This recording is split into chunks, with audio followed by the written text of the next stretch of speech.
And we are live. Hello, everyone. This is Dawood Executive. Welcome. How has this Friday been? Hope it's been quite nice and because we celebrated. Happy Worker Day or whatever it is called in your local region. Today we are going to renew our character. Last time we worked on minions and today we will continue from that and see how far we can go. Let's see our current progress. Double checking everything is working as intended. Streams seems to be good. There you go. So, what we are going to do today is work a bit more on the nutcrackers. I kinda like the design of these of the dolls, but I think we need to work a little bit more on the nutcrackers, and eventually the same with the others. And once we've done with these ones that are sketched out, we will see if we need to do some more, maybe develop those over here and then see if it's necessary to add some more or if we can move on adding more details around the deal dress,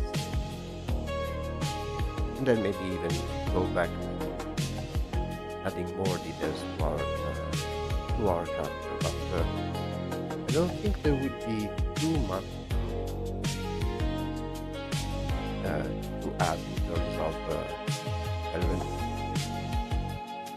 even judging by the tiny initial sketch. I think right now most of the work will be more about adorning this dress with countless different toys.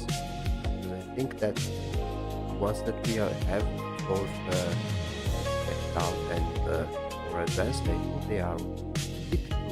So we will need to add some more variety and see how far we can. Said that, let's get back to work.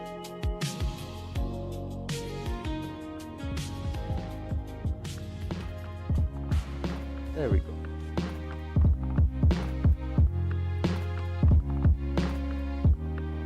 I will work this one over here.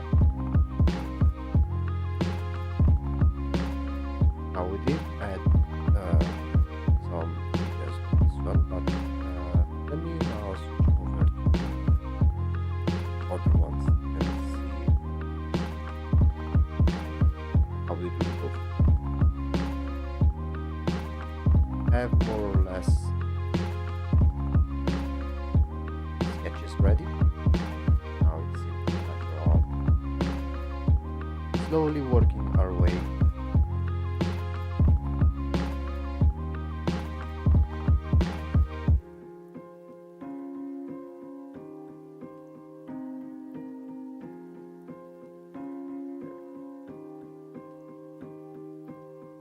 Let me.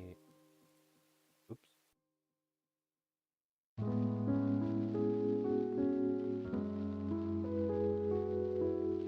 Right. Change. Colors. What?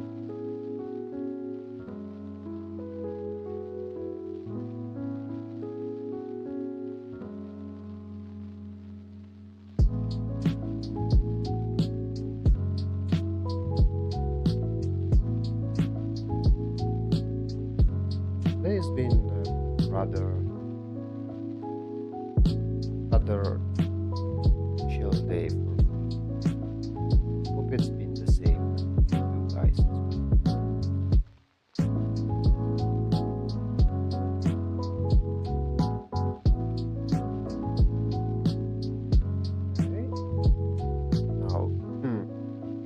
might have noticed that this guy is missing the rifle. We will add that later. Before that, I want to bring the same level of details on the rest of the toys, this level, and then we will eventually go back to them and do more details about them.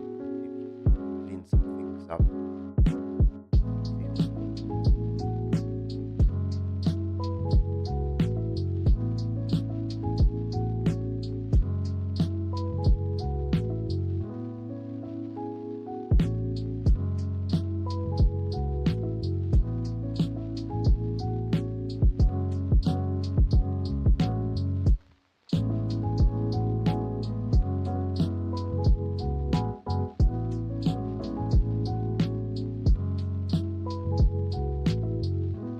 Copy just in case.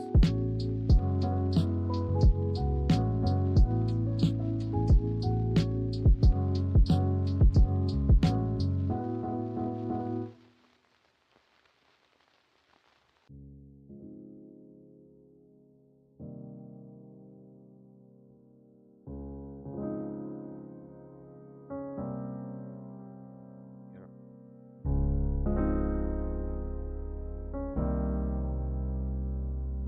Create the mouse of these toy soldiers.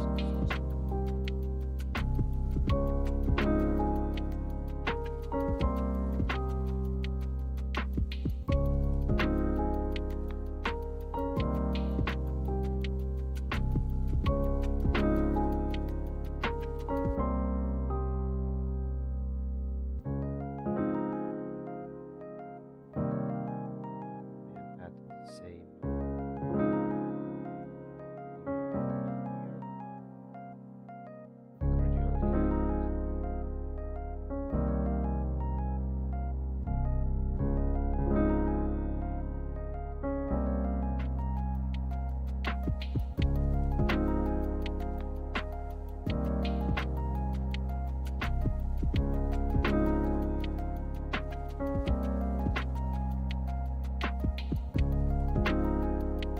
Hello, welcome to the stream. Thank you. We are now working on the details of these toys that are adorning the press of this camp. This is the original sketch that we made, and it's been a few streams since we've been working on this one. We are taking it slow and steady.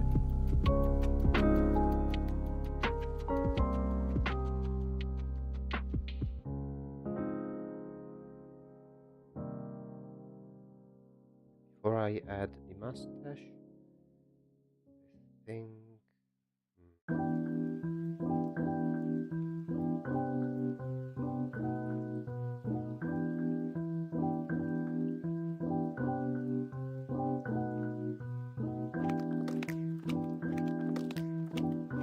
Change the position.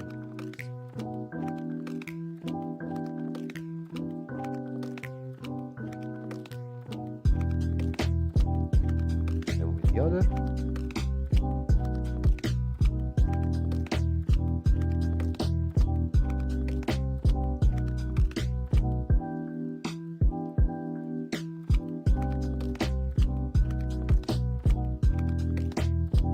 Some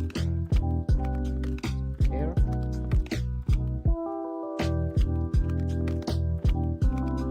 Using some inspiration from real world nutcrackers, such as this one.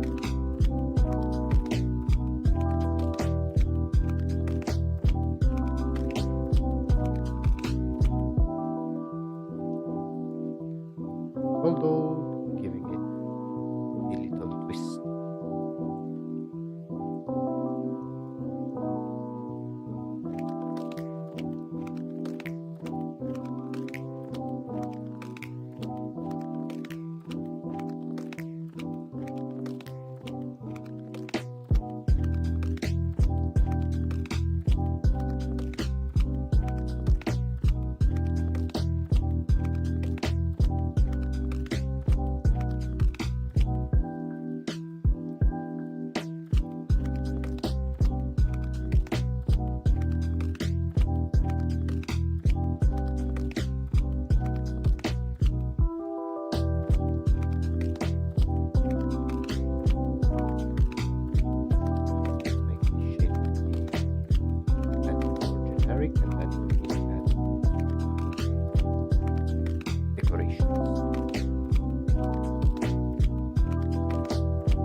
There we go.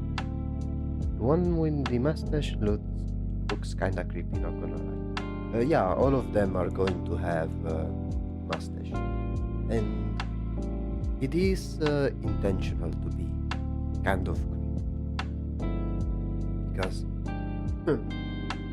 this character in this project we are doing two main characters, and they are two evil sisters. This is one of them. The other one, it was this one over here, and we finished her illustration. The idea was to have. How long did you take to get to this point? I'll tell you right away. This is the fourth stream in which we have been working on this character. This is the progress that we've made with the others. This was at the end of the first stream. This was at the end of the second, and this one at the end of the third. And now we are starting the fourth. This one over here, it took me around five streams to finish this one. Although I think that with this one we may take maybe one stream more compared to the other one, mainly because there are many different elements that require a lot of details. And the idea is, first, this sister here is evil, and she uses something more biological elements, while this one here, she uses inanimate objects like mostly toys and stuff like that.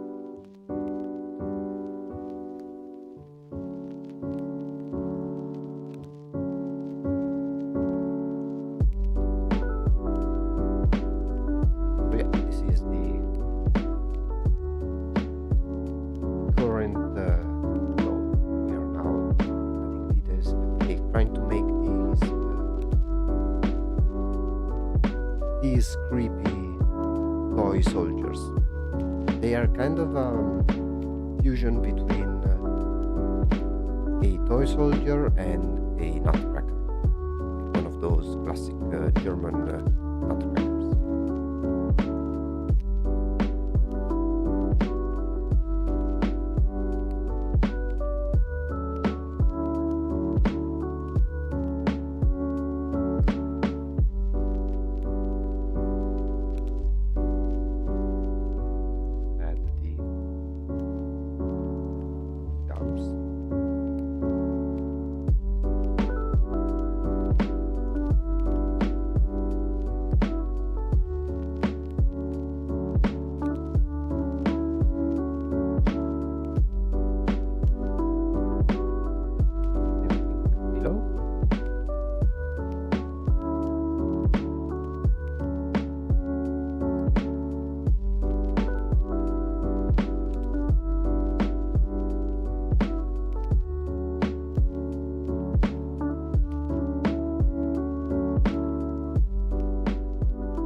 There we go.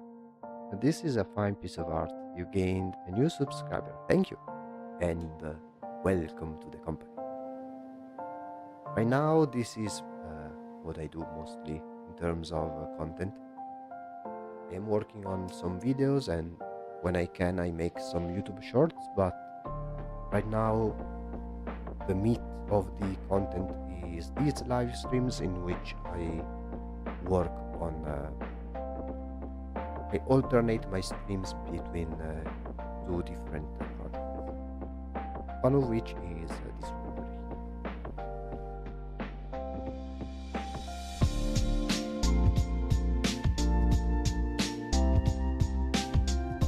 here. Yeah, I hope you enjoy what you are seeing.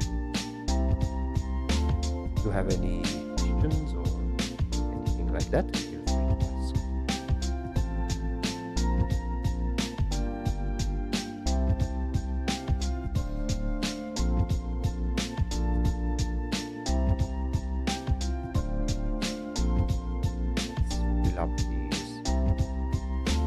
cat.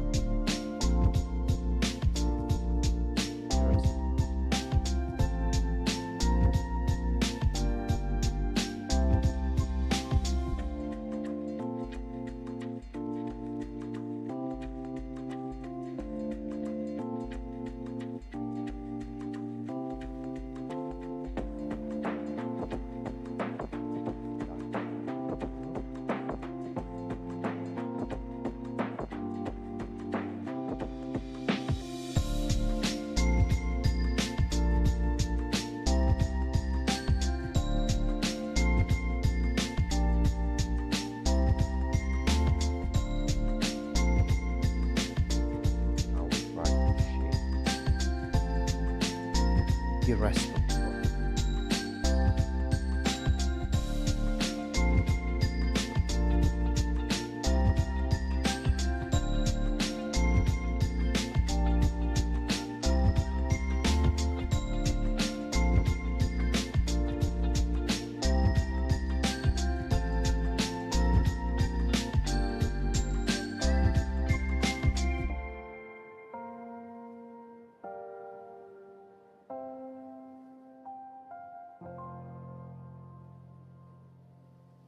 Let's clean up this area.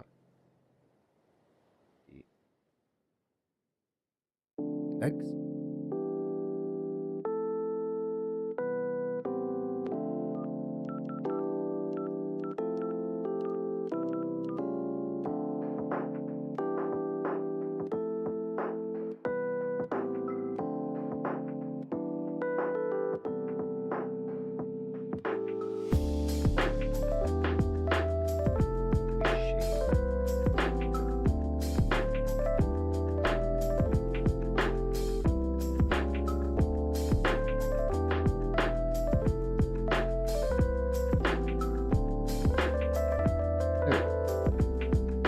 Hello.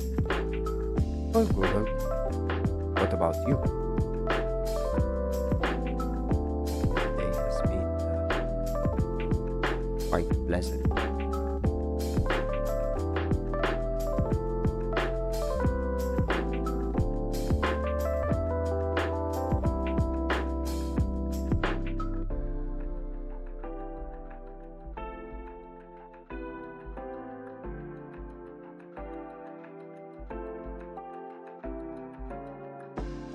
Now that we have established the first design, I think making the rest will be much easier.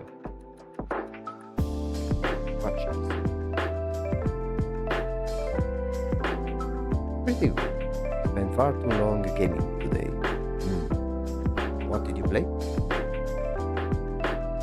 I spent a lot some time gaming as well, playing the same usual games.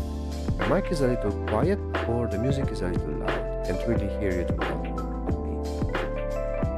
Let me check the volume. I can lower a little bit the music. Okay. Is it a little better now?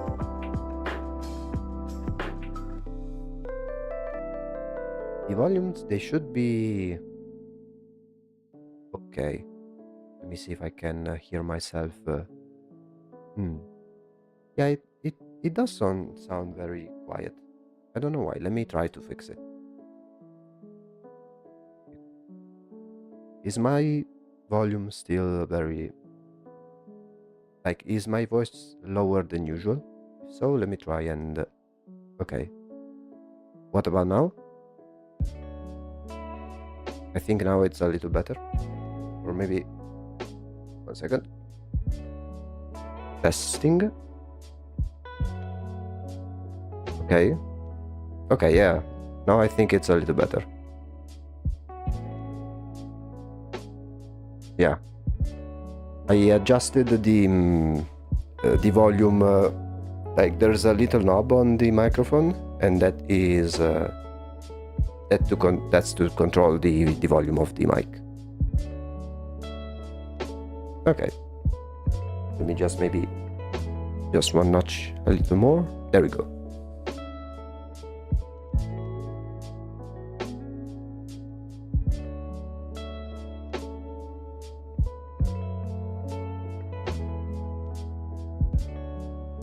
But yeah, I spent some time gaming myself as well.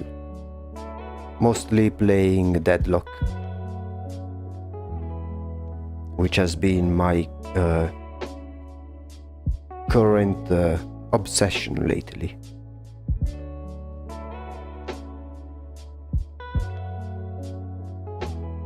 Just happening to say this is some really dang cool art and that it's cool, it popped out on my feed. Have a good day. Oh, thank you. This is the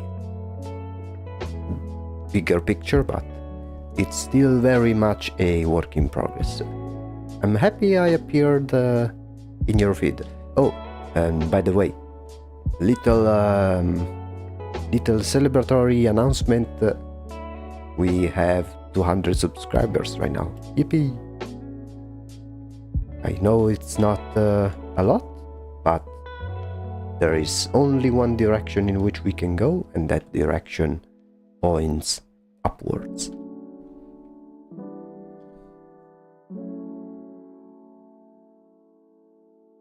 Really eager to see how this channel will end up.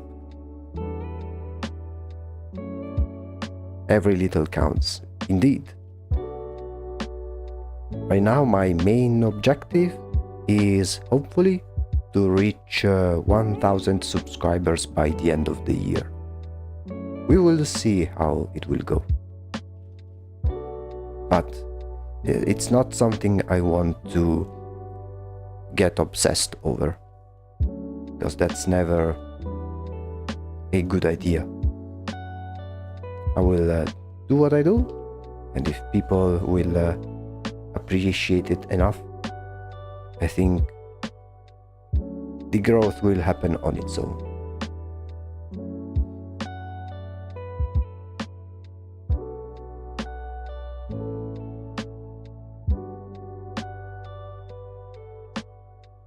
Okay.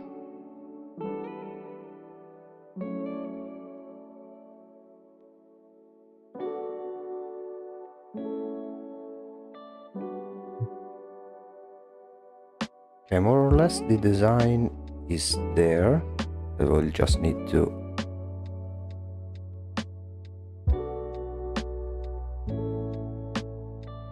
work more and more on the other one as well. Yeah, it's worth just letting it happen on its own. There are horror stories out there of people who get obsessed over the numbers, and it just wrecks their mental health. Yeah, because maybe someone will get too used to some good numbers, and maybe those are the exception.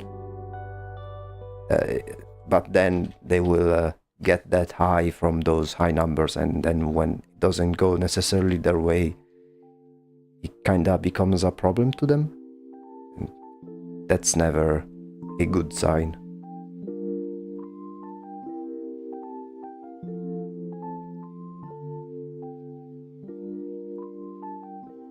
And now right now what I'm doing with the details of these soldiers is I'm basically doing some basic shading, but I think what we will do then most likely is create a shadow layer on top to create some more meaningful shadows to make them pop, pop even more. We do also need to make some shadows that will affect the dress underneath.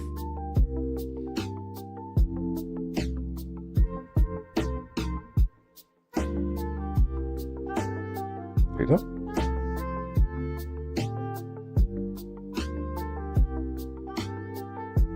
Right now, let's work on some of these.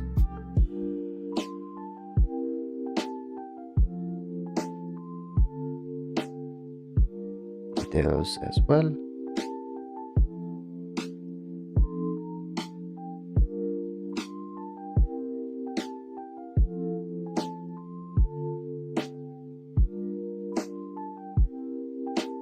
Many. Okay. Some more.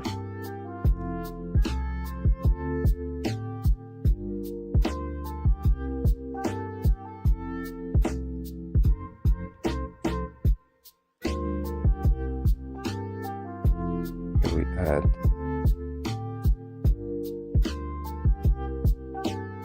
shadow.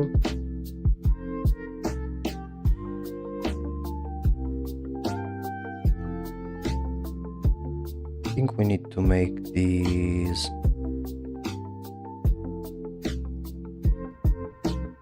legs a bit bigger. There we go.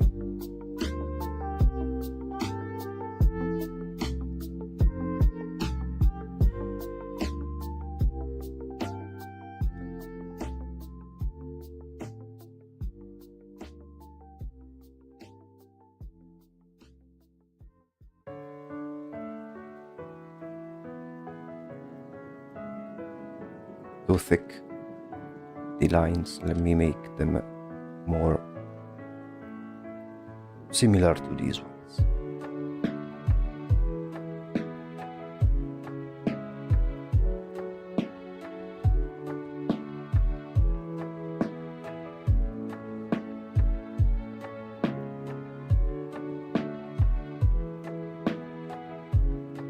Okay.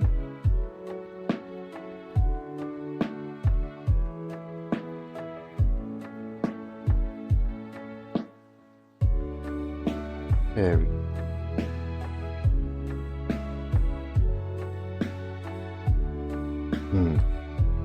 Since some colors here are blending a little bit too much with what is underneath, let me quickly fix that with some simple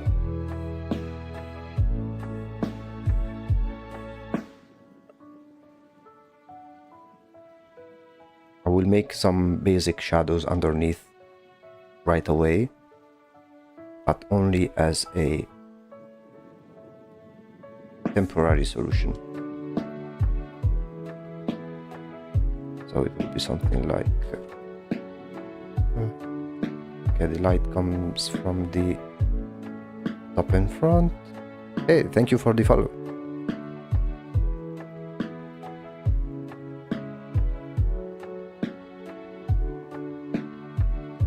There we go. And have something like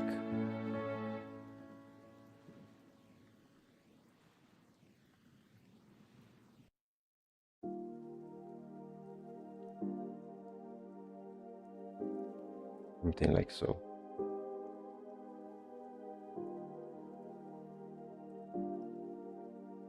Just so I can draw the rest without any issues.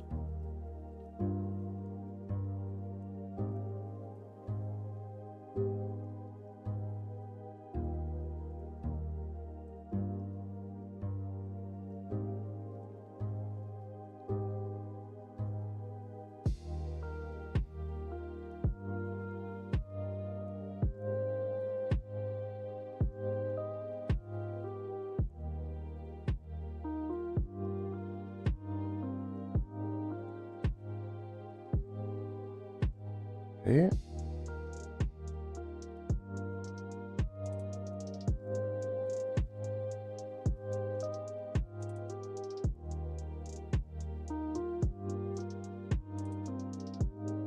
See, yeah, should be pretty straightforward.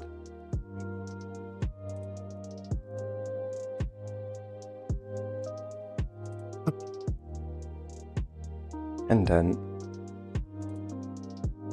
we add the little buttons.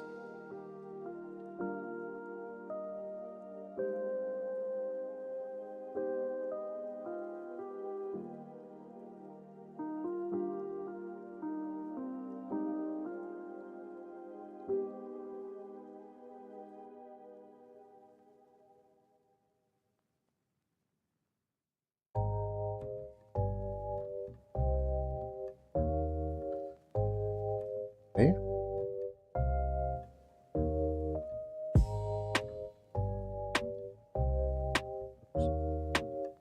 big.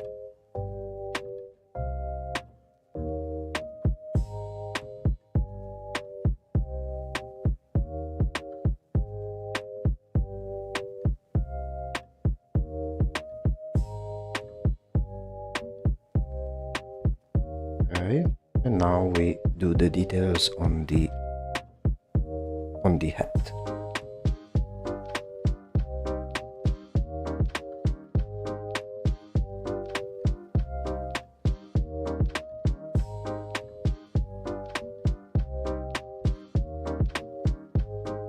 Though before we do that, let me clean up this area.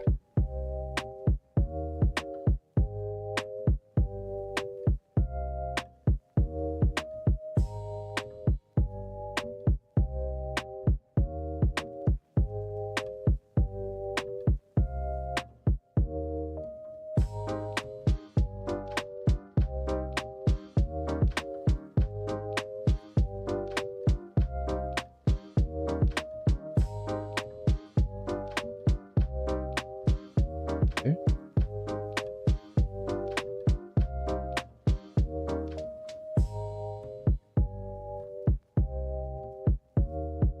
And then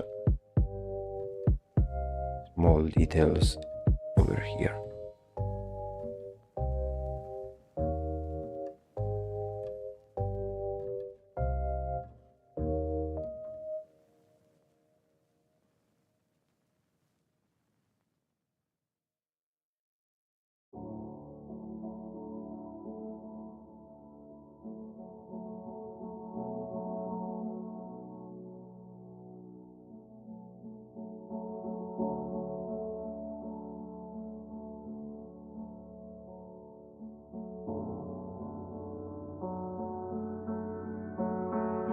And lastly, very small little chains over here.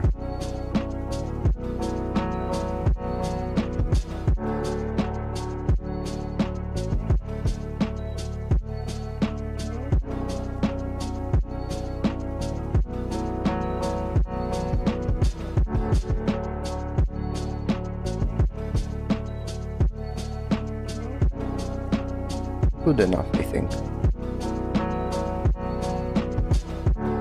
Now we can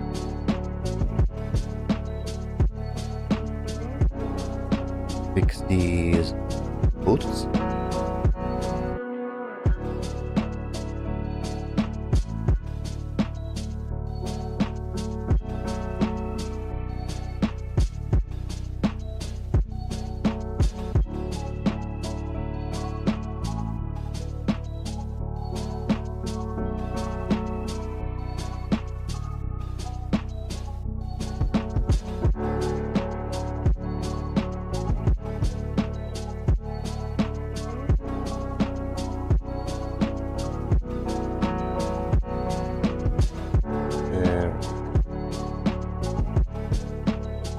Let me see if what is left is the beard.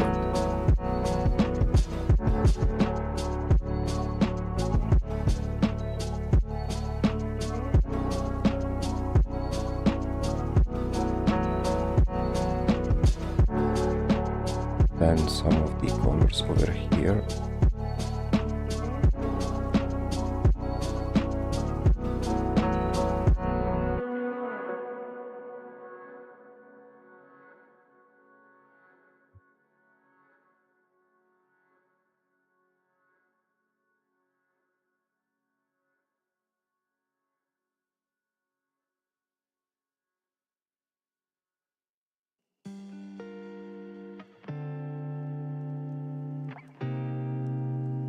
There you go.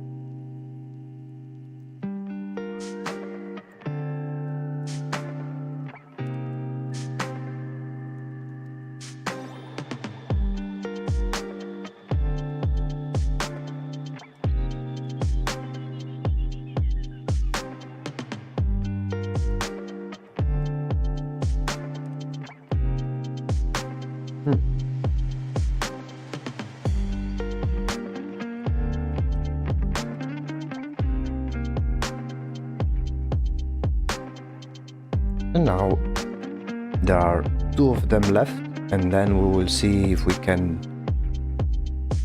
like copy and paste, like recycle some and change them a little bit as we try to adorn the rest of the dress.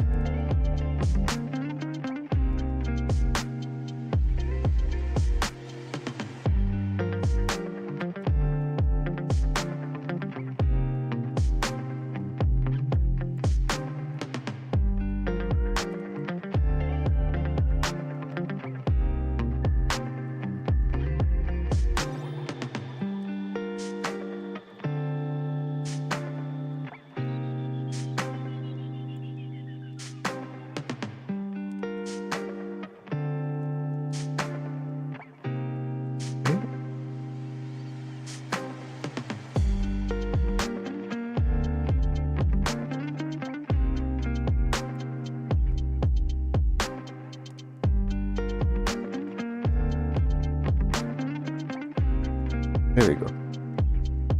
Their teeth are really the kicker for creep factor. Yeah, usually nutcrackers, they are kind of creepy on their own. And it's also this kind of very vertical mouth that is very particular features of those old ventriloquist puppets. Have you ever read the book series Goosebumps? Like when I was a kid, there were those series of short horror stories. There were a bunch of them, and a few of them, they were centered around this creepy sentient ventriloquist doll called Slappy. And wait, let me see if I can show you the... Yes, but I think I blanked so much of it by my brain because it freaked me out. Yeah, and the cover art of that particular character is very creepy. Let me see. Goosebumps Slappy. So this was the cover art of that particular book, which was about it's called Slappy the Dummy, and it is this one here. Very, very creepy. Now this one I may keep it for reference because the kind of shine that you see is the same one I wanted to try and make for these dolls over here. So this one may be a good reference for later when we'll go back to the little dolls and try to give that same shiny effect. God, he is truly as bad as I remember. It is such a cool cover though. Yeah, I mean the Goosebumps book covers, they were really, really, really nice.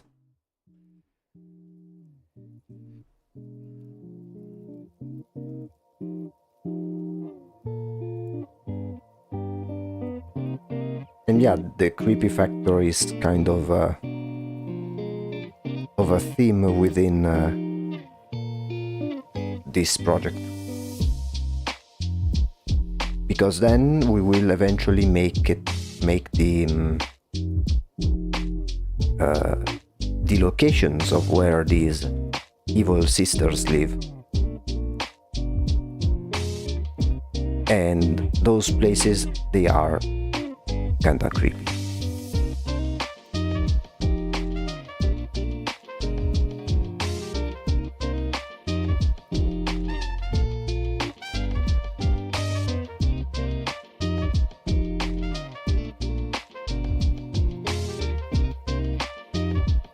May do something like add just a little bit of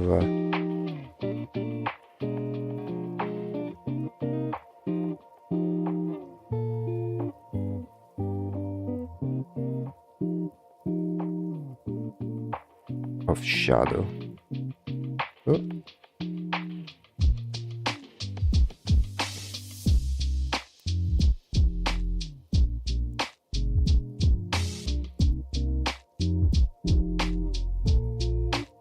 I'll make some smoother shading here.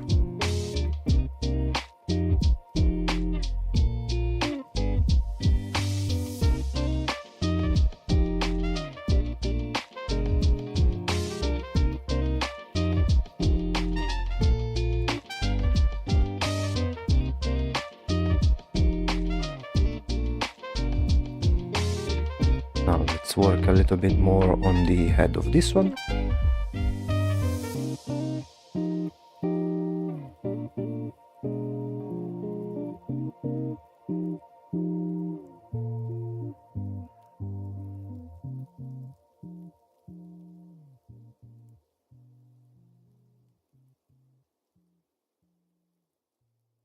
Now, the reason I am avoiding trying to do a copy paste is because I want them to have this little variation between one toy and another. We can and will eventually copy and paste them, maybe to speed things up once we've done with this one, and maybe work on these ones as well. But we will modify them in whichever way we need.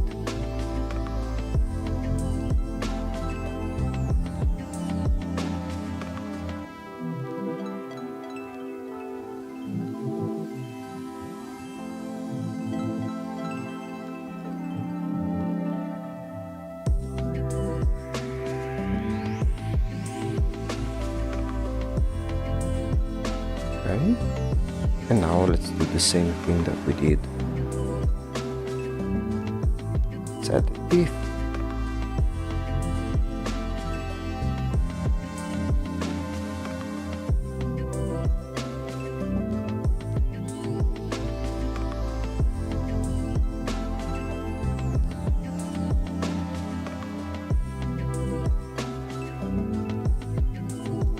Let's add some more shading. Now I'm a deep dive of Goosebumps, and I'm realizing now I'm pretty sure the books and the show influenced my real life years as an adult.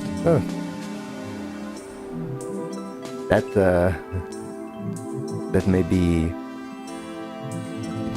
let's see, it's quite the revelation. So you are not a big fan of dolls and mannequins, I assume. I've always found those old dolls kind of fascinating, in a way.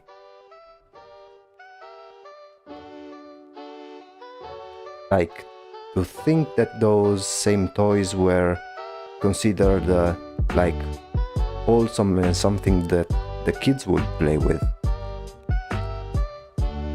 Kinda highlights how on some things we may have gotten a little bit soft on things.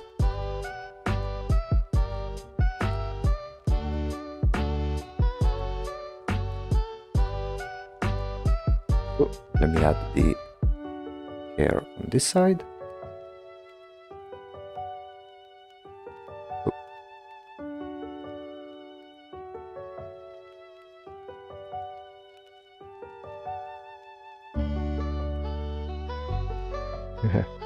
No, I'm not.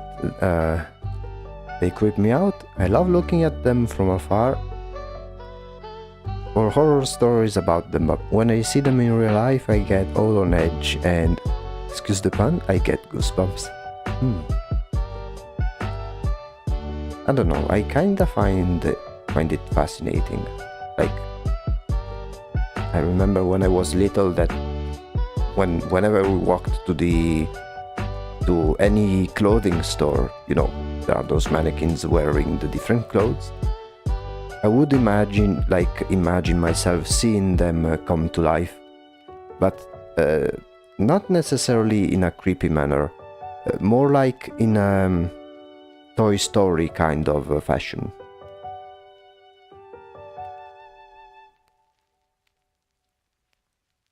If we want to talk about like creepy version, I would imagine them moving like the Weeping Angels of Doctor Who or SCP-173 from the SCP Foundation, like the type of statues that move only when you don't look at them.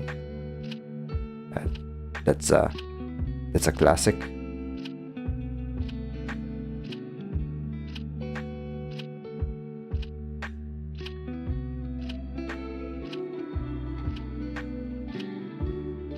I was just about to say that it could be like the Weeping Angels. Yeah, not these ones, however. These ones, they would actively be moving around the house of this character, and overall be an annoyance to her, which is why she often plays with these toys by like torturing them and stuff.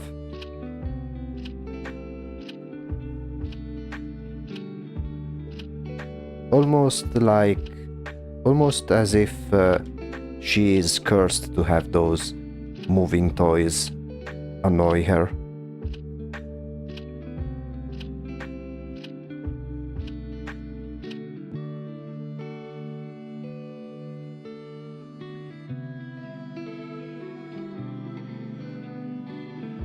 Like one thing that I want to try, especially when we'll make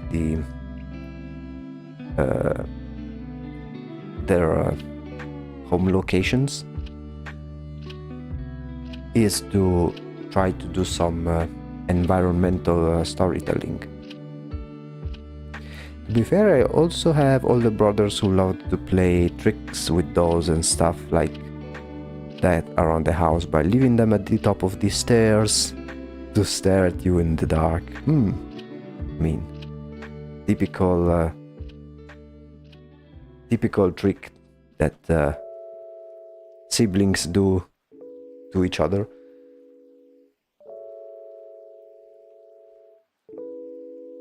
I understand the struggle, because I used to do something similar to my younger brother.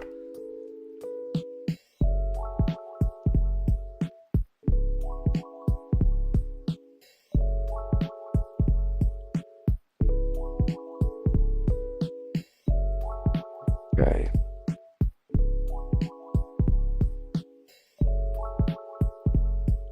Let's decorate the hat.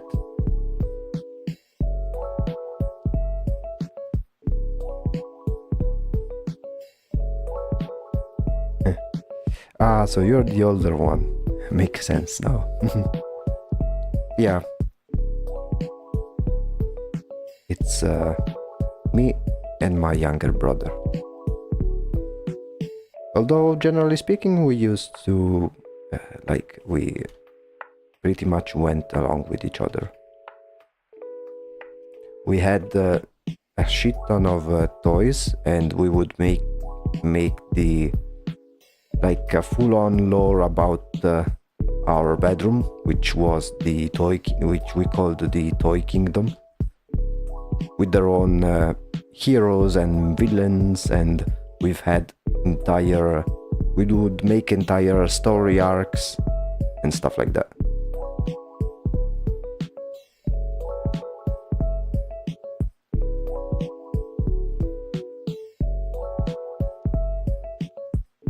Which was very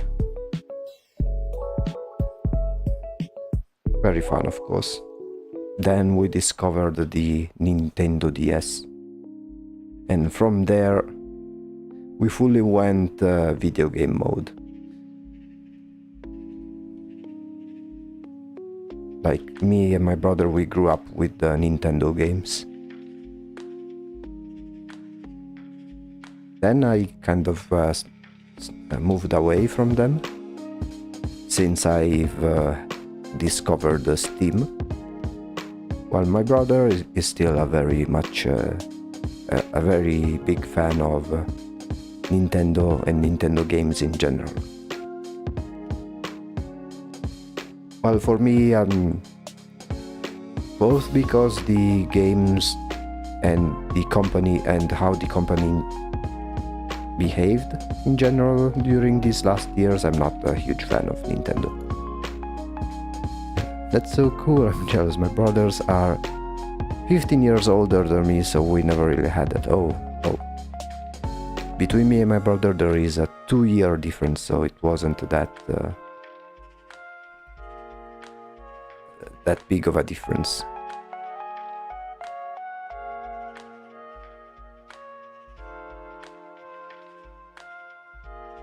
Yeah, so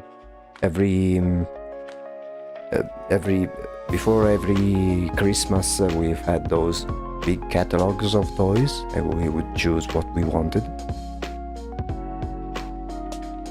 Then if you count the fact that whenever there were holidays, like some distant family members would always send gifts to their nieces and stuff like that, so we always ended up with something to have. Some of them which also were board games. I am a big fan of playing board games in general.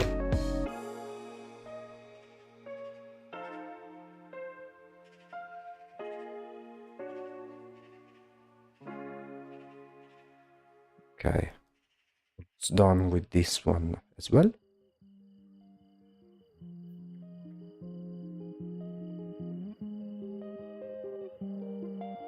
I misheard, so he doesn't play any PC games at all? Almost never. At multiple occasions he considered removing his Steam account because he doesn't use it, basically. He basically only plays Nintendo games. These days he's had a Switch and playing Breath of the Wild, and he's been enjoying that. Next, I think he's going to get Super Smash Bros. Ultimate, I think. He's one that always gets this stuff like at the very latest, so it's cheaper to get.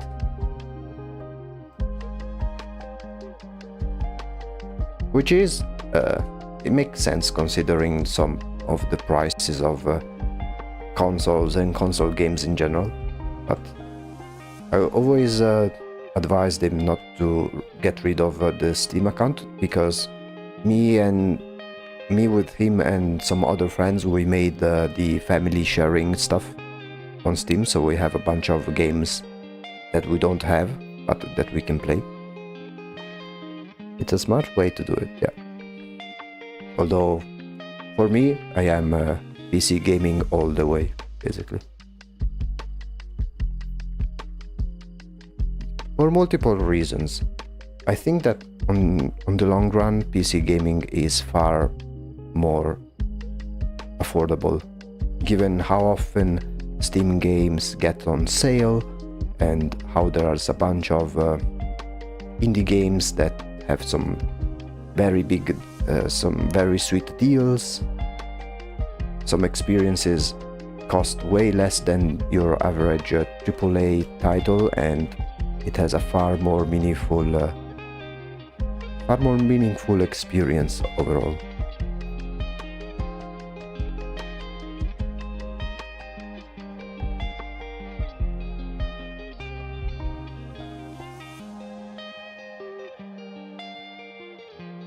To him, he only wants to play Nintendo games, so he doesn't necessarily need to play on Steam.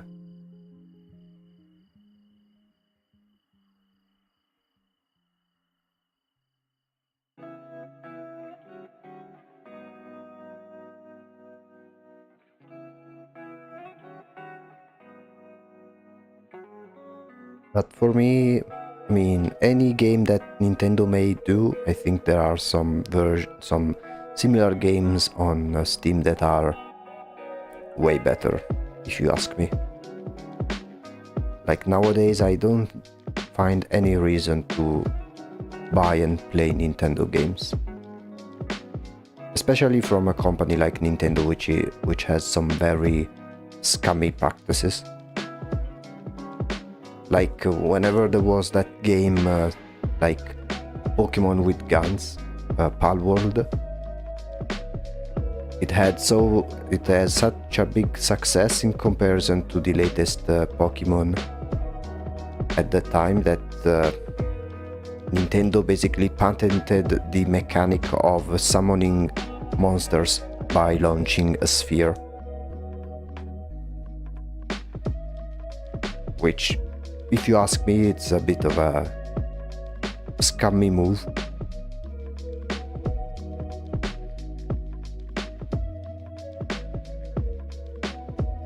But that's big corporations to you. Okay. Oh, I forgot to add the nose to our little guy. There we go. We will also need to add their weapon, but we will do that later. What's left is this one over here.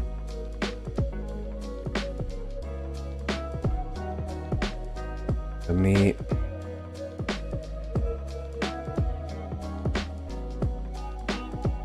just have this one as a reference, mostly for the colors. I get it though. The joy of having the different consoles is everyone has a preference, but I am the same as you. I haven't touched a Nintendo game for a long time, personally, for the same reasons. Not only that, but I think nowadays, like, playing consoles and console games, you are basically shooting yourself in the foot. It's way too expensive. Like, right now that hopefully, we don't know, that GTA 6 will be released in this year, some people theorize that it may cost around $100. And as much as I am excited for the release of this game, ain't no way I am spending $100 on a game. Like, that's way too much. Like, you know how many Steam games I can get with $100? Like, Jesus. And you expect me to buy one game that may even require a NASA level computer to run it? Like, no thank you. I would rather wait until it gets on sale.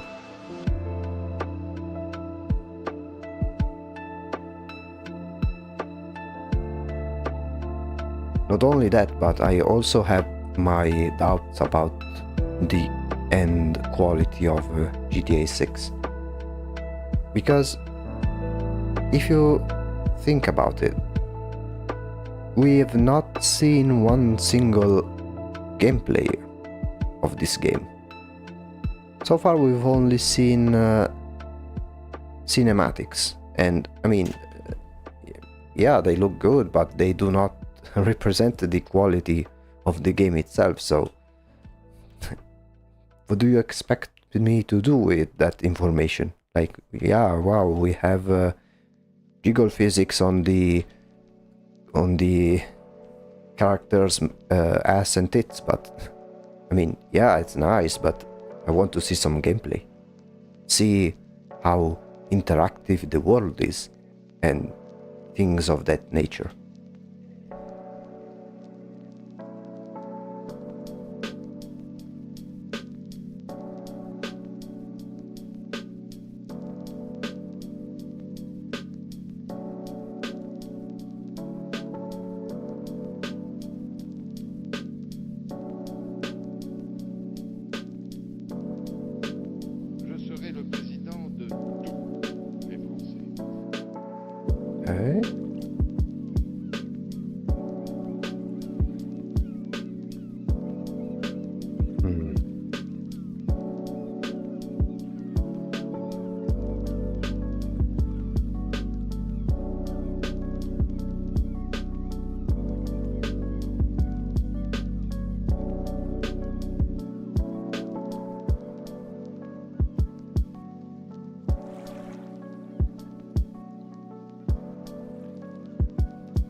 So yeah, I mean, as much as I like GTA 6, I am still very doubtful.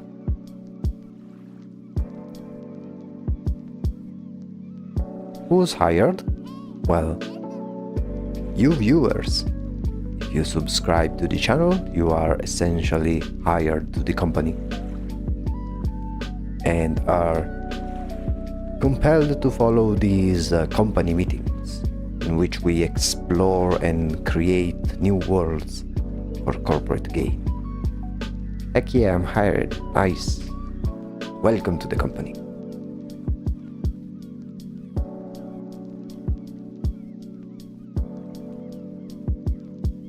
Every employee is valuable over here.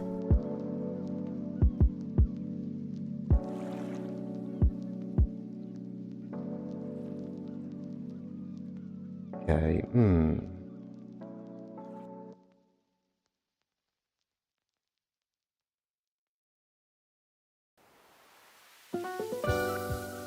I remember a time where a game with lots of cinematics was called a visual novel or narrative adventure, but now it's just any AAA game.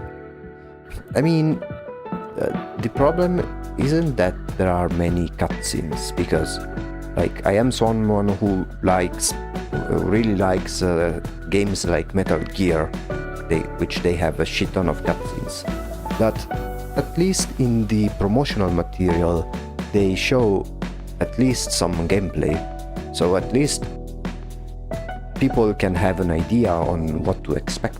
Now, I know that in a game like GTA, you don't have to, like, you already kind of know what type of game is it going to be, but at least first of all have a confirmation that the game is in a solid state, because we do not want to have a cyberpunk situation all over again. And second, I mean, you can show people what is new that you bring to the table. The fact that even now that we are a few months from the from release for a game that is as anticipated as GTA 6, and we do not even have one single gameplay footage, it is kinda sus to me. Like, it raises some questions about how ready they truly are. Then again, I may be completely wrong. Maybe they've done a tremendous job and everything is all good and fine, but usually when they only showcase cinematics and nothing else, something stinks. Let's just say. I love backrooms or eldritch type things. It's better than normal human offices because my mother is also a void creature. Fair enough.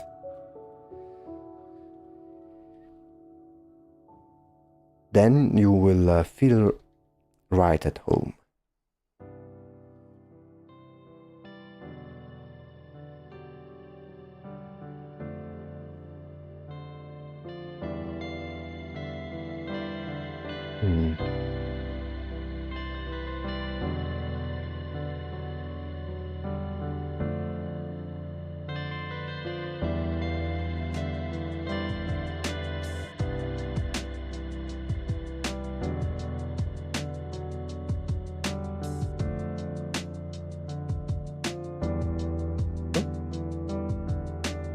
Let's make the teeth once more.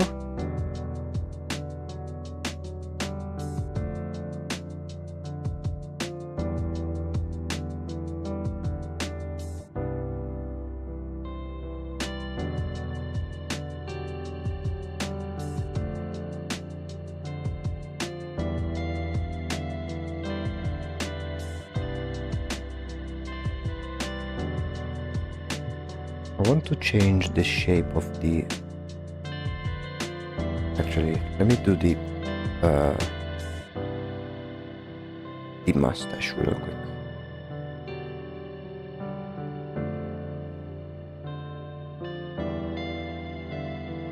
Lord thing.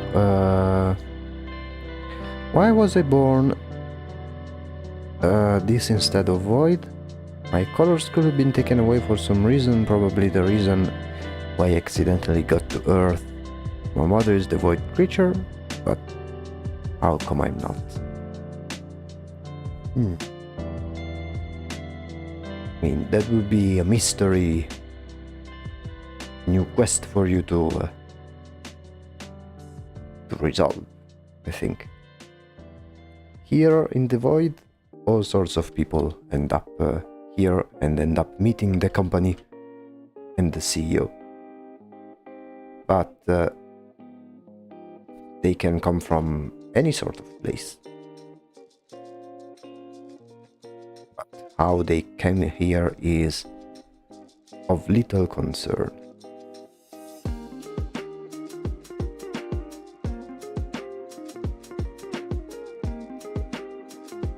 Okay, and then the little nose we do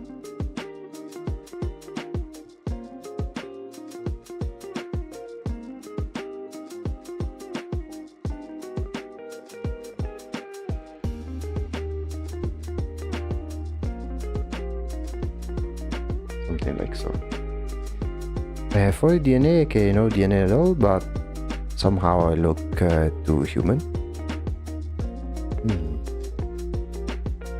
Maybe it's one of those instances in which whenever you get into a specific world, you obtain the look of a denizen of that world as well. Hello.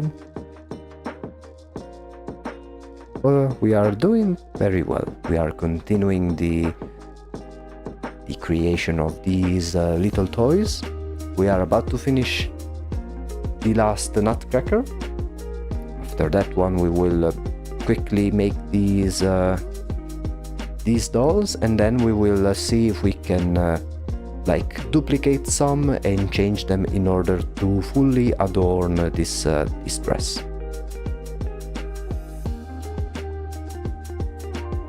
Oh yeah, last stream one had the same surprise, but the other already left the chat, so you weren't able to meet each other, but now you are.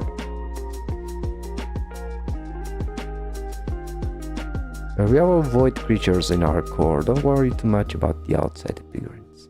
Indeed, what matters here is being a productive member of our company.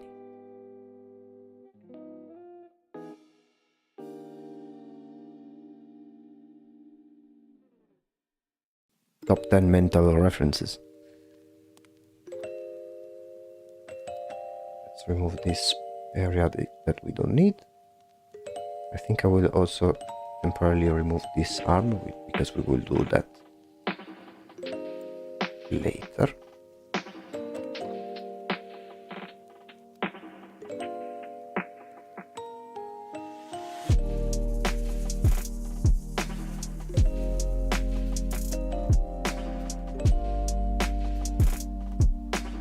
Make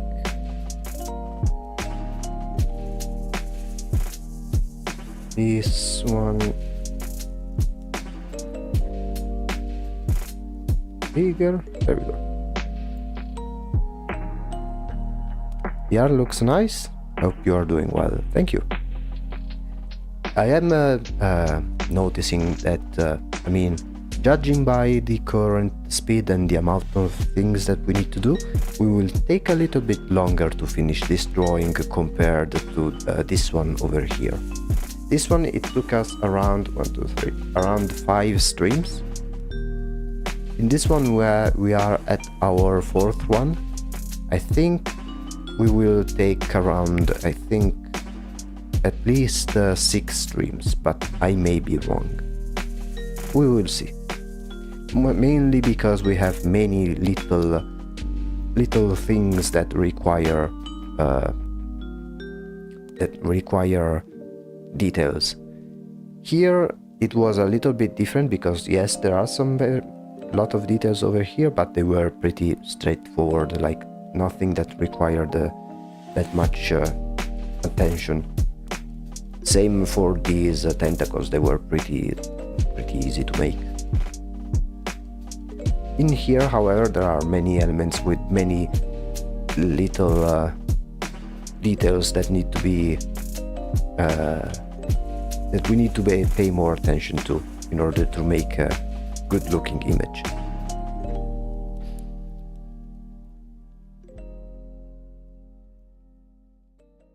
So you guys mentioned that you've met before, but like you knew each other from another stream or another streamer, or how does this work?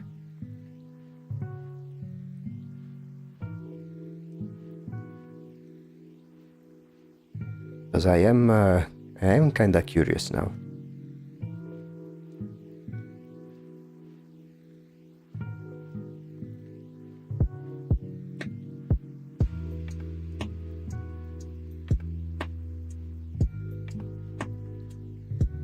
From random streams to random community posts and comments. Fair enough. So you basically found each other meeting on the same locations more and more, I assume.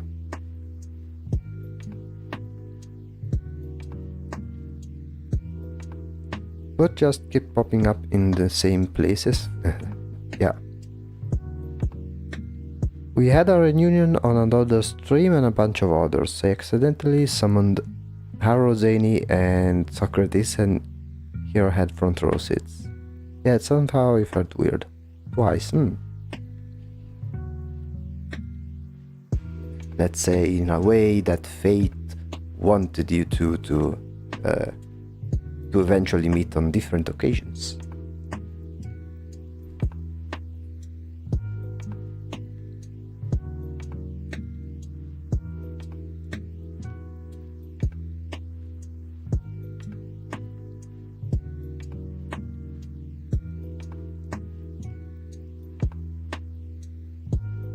Okay.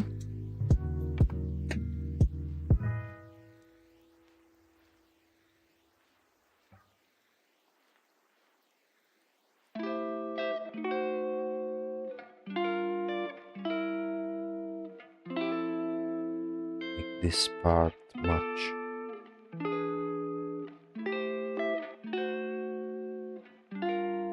darker, and maybe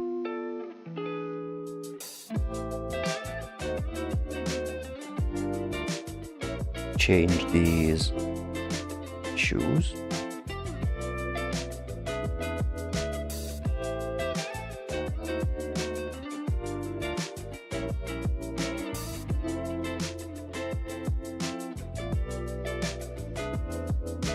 How tall is the Voil building? Oh, how many there are? There is one main... there's only one main building, and it's not super tall. Like, imagine a regular office building that has like, I don't know, 20 stories, maybe? Something like that. However, that doesn't mean that the inside doesn't have some reality bending type situation.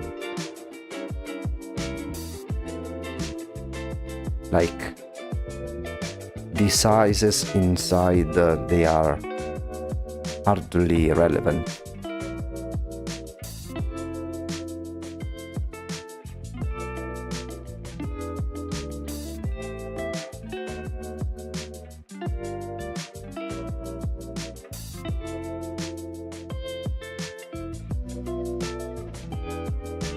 Okay, let's see.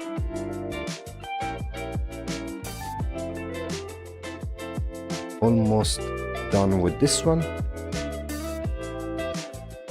Cannot wait to start going back to our main character and work on her a little bit more, because we've left her unattended for an entire stream.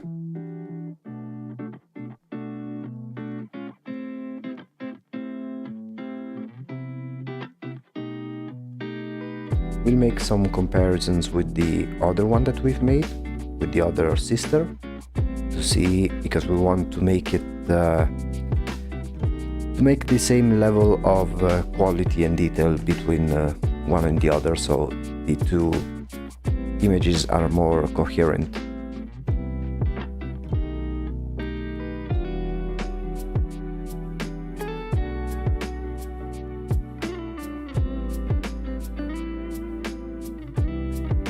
Yeah, something like that.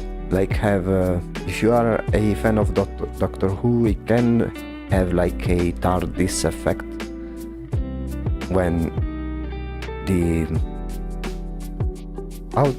inside doesn't necessarily match the dimension, the size of the outside.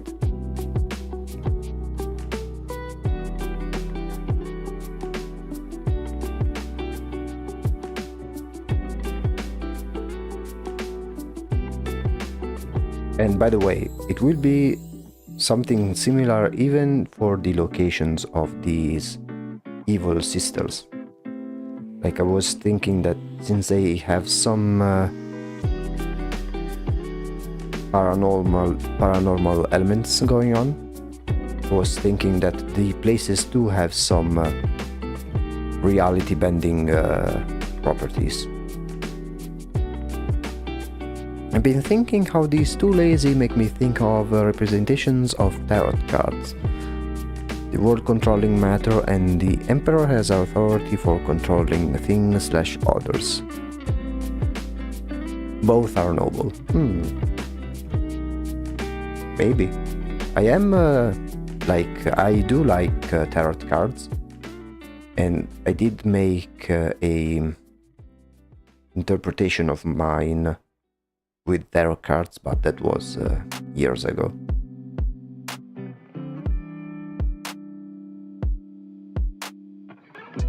Although these sisters are not necessarily related to tarot cards, even though they could easily maybe represent one of them, I wouldn't know which, because that's not what they were specifically made for, but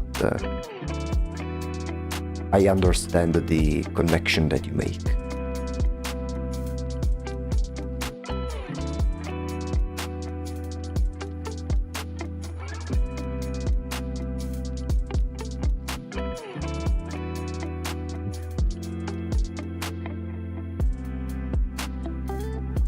We make, there we go, something like this.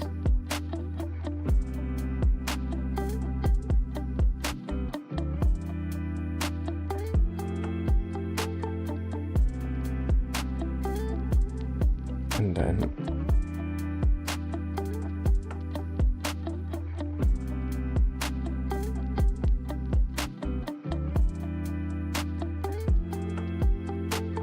lastly,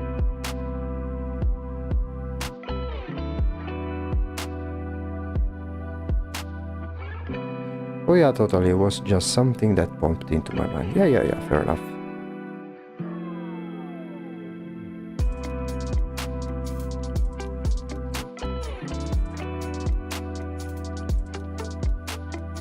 Like, the main inspiration for these two sisters is Alice in Wonderland, essentially. More specifically, the game Alice Madness Returns.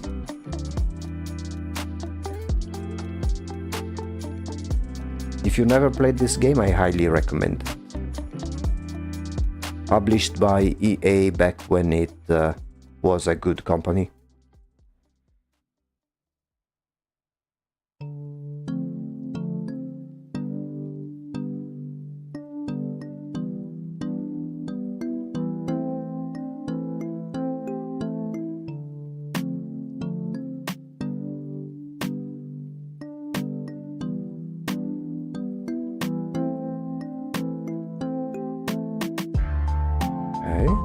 Let's make the head a little bigger. Fantastic game, you stole your words out of my mouth about EA. I need you to have boredom immunity so we can be void forever.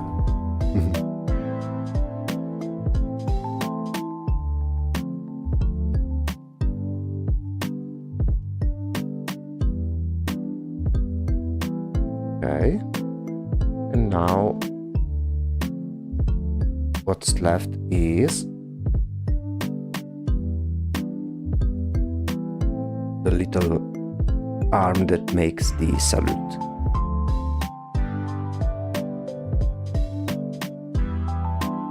We'll make it a darker shade, I think.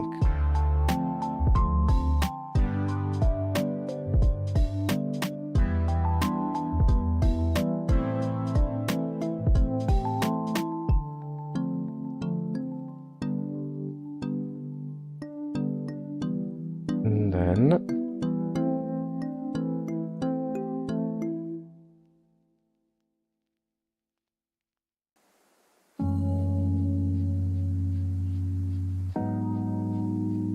there we go.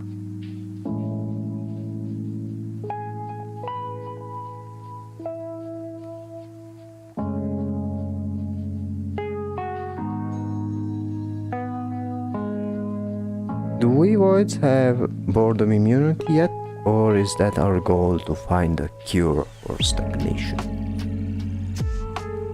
In this company as an employee, you will your main goal is to find new worlds to explore and find a way to exploit those worlds for the company.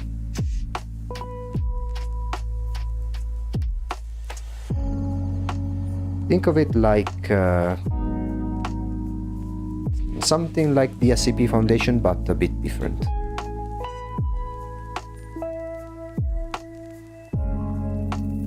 This arm is too long compared to the other. Maybe something like this. Bit better.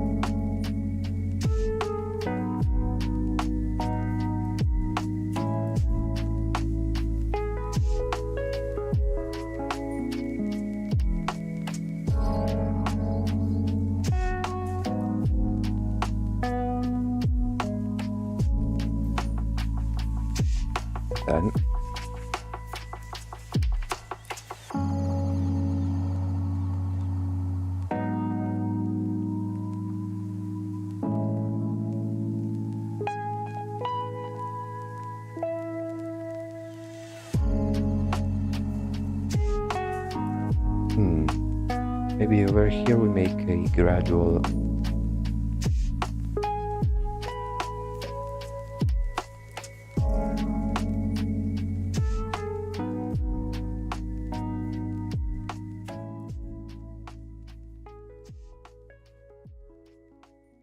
yeah, something like that. Still very approximate, but it is something. Okay, let's get rid of this one, which was extra.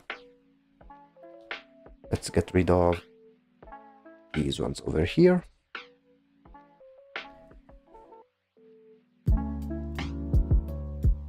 How do voids exploit worlds? What do we or they exploit? It's absolutely not money, because paper made from wood probably means nothing in the void, so what is the reason we are searching for? I already sound like an employee asking deep questions for the company. I mean, there are many different roles in the company. Some work into cataloging, some work into the IT department, but I mean, you know, like with any other company, there are shares, and then there are quotas, and all of that stuff that is hard to explain and makes hardly any sense. But what would be a company without any of those things, right?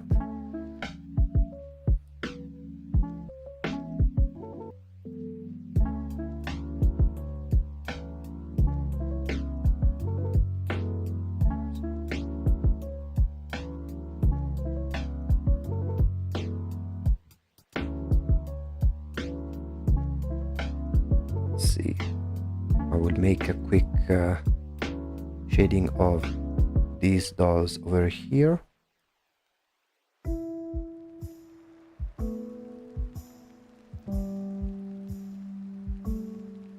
It shouldn't take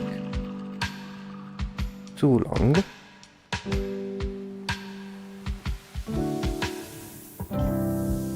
And then once you are done over here, I will take a very short break. And then we will continue, and this time we will work on the bigger picture.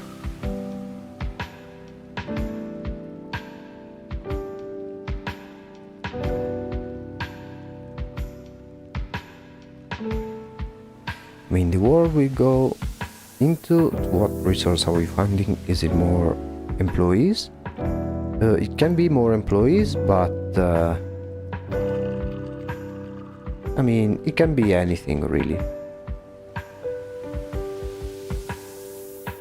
What about non-living? Yeah, it can be also non-living resources. Like if we find some eldritch being, it would be a waste not to use it in some way, or at least control it. That's one example, of course.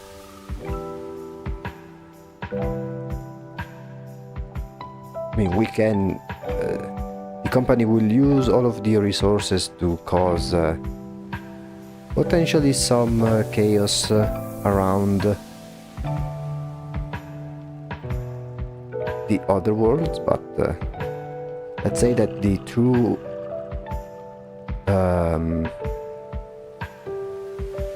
goals of the company, I kind of want it to be both a secret and also something that I want to explore a little further.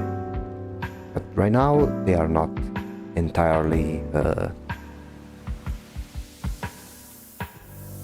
known, these motives, which kind of plays into the parody aspect of the company, because the theme that I made is also to poke fun at some of those corporate environments and corporate companies that sometimes can behave in a kind of a goofy manner,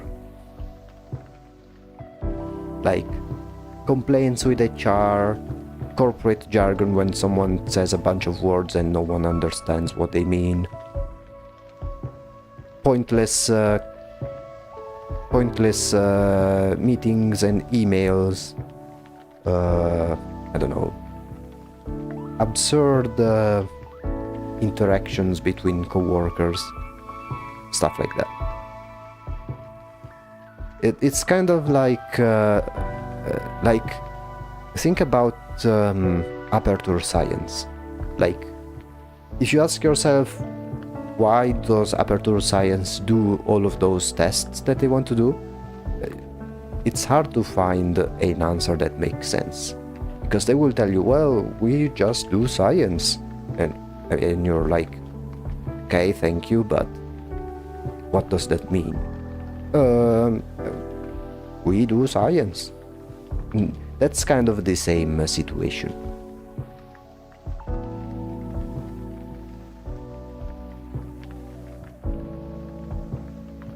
You'll find me often brain fonging out and accidentally go through words. Oh, it's okay. But yeah, if you are kind of dubious about the scope of the company, think of something like Aperture Science from Portal. If you have ever played those games. If you haven't, I highly recommend them. It's one of those wacky companies that kinda makes you wonder why they exist in the first place. And I mean, once you will be familiarized with the company, you will notice that the higher ups they all have horns, so you can make a couple of guesses as to what the company actually is in reality, but I leave that up to interpretation.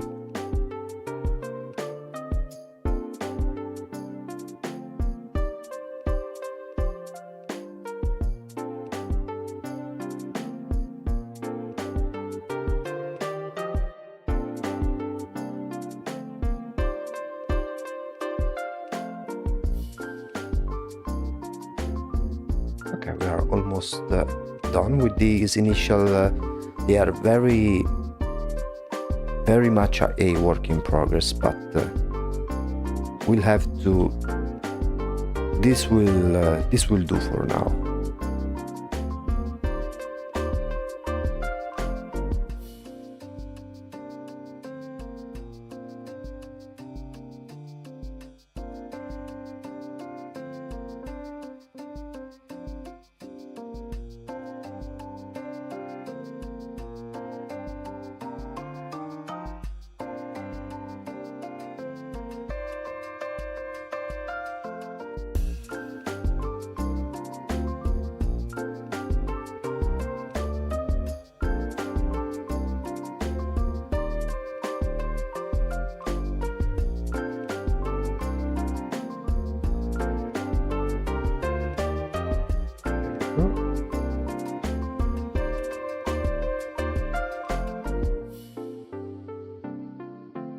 Let's color the hair.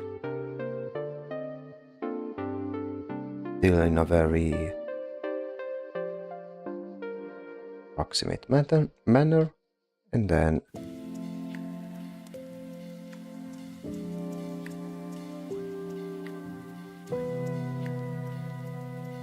okay. Now we have made these toys in a more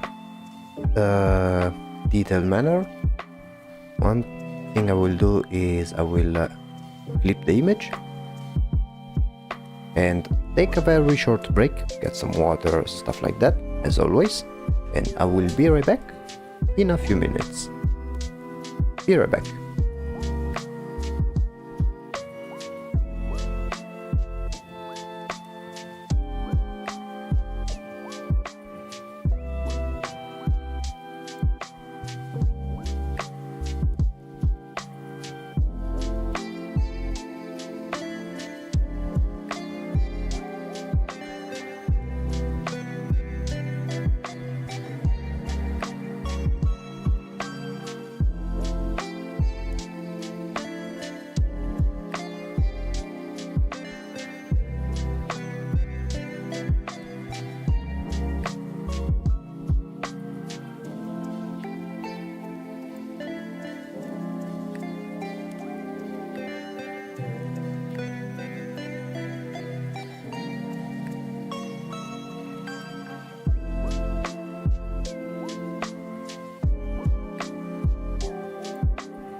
Okay, I'm back.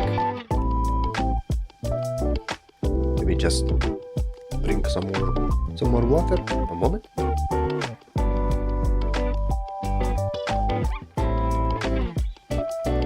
Ah.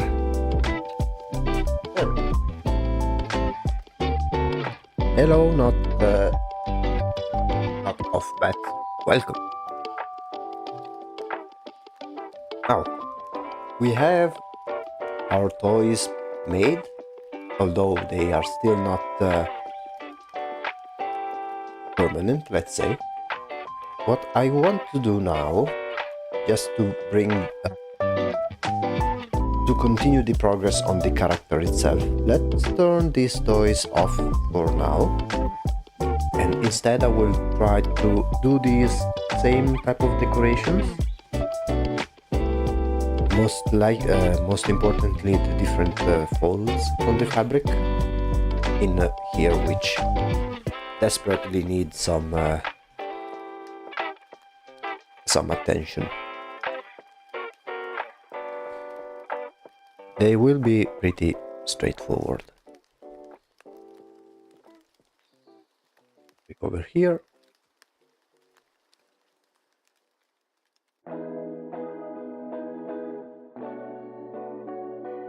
And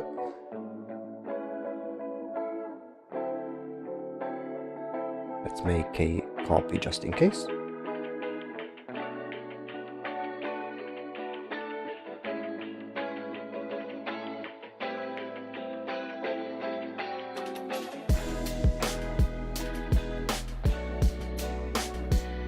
And we work in here.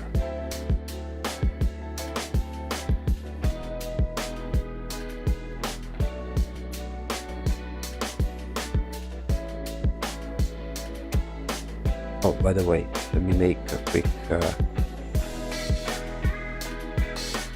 check on how it looks like in black and white. Yeah, we will have to work on the lights and shadows of these dolls, but we will do that in due time.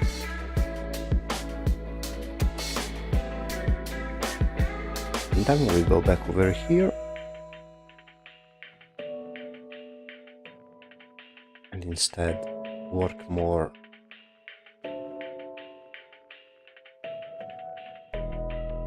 on these shadows.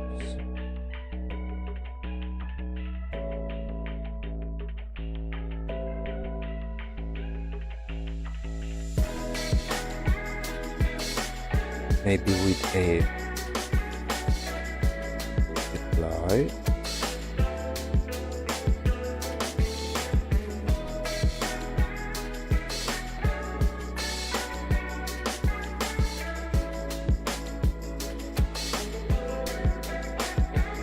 Down here. So then you're headed to sleep. It's 4 AM. I was just voicing some stuff and went here. See you, boss. Thank you for coming, and have a nice sleep. Thank you for stopping by.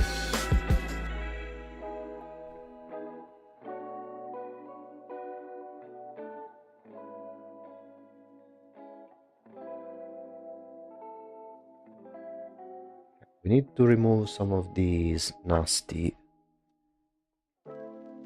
sketch lines. There you go.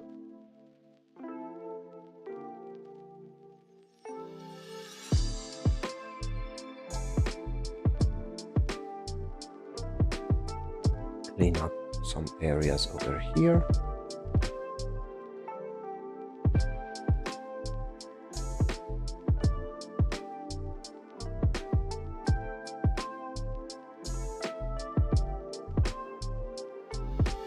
Use some of this that can quickly remove whatever area you are selecting.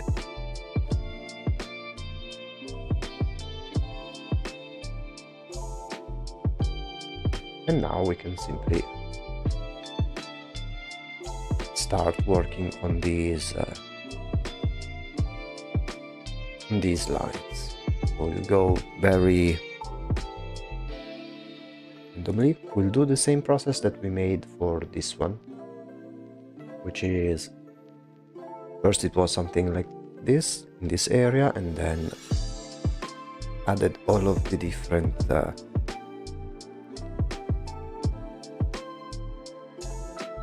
folds like so.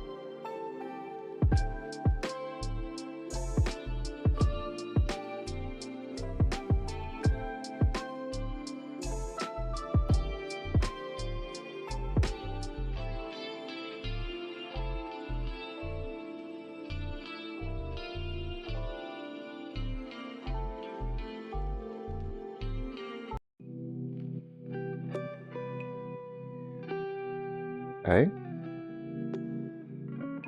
more or less.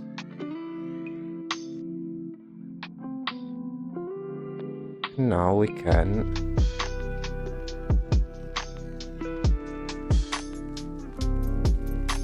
get to work.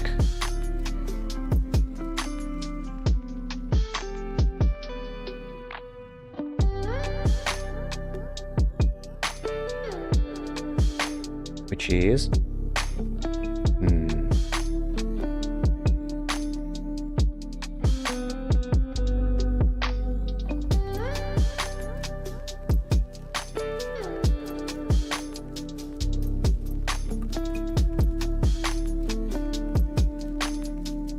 it is essentially to add some bumps and remove the bumps where necessary.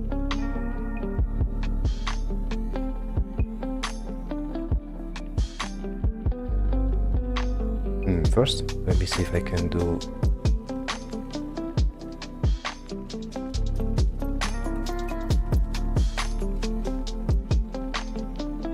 something like this.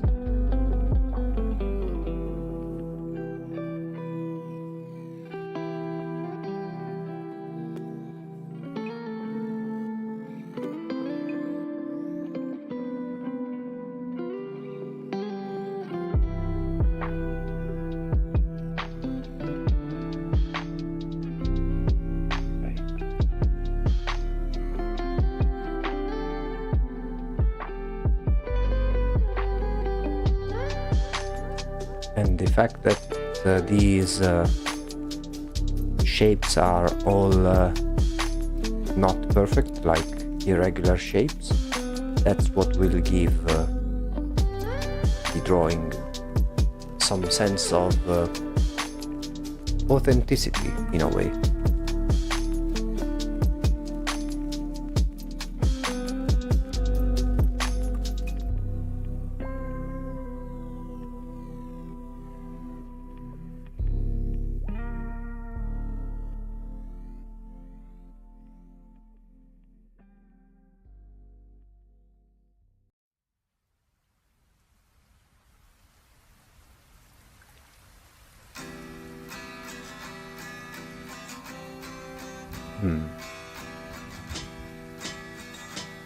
Okay.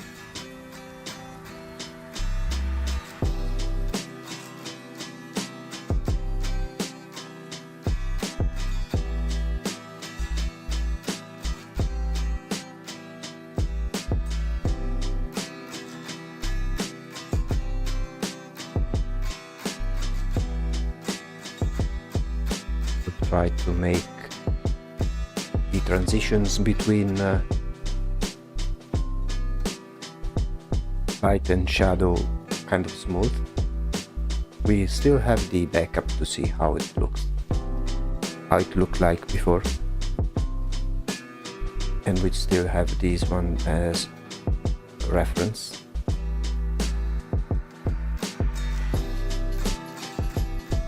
Okay, now I see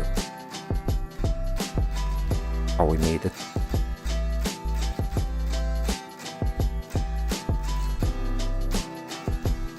Something like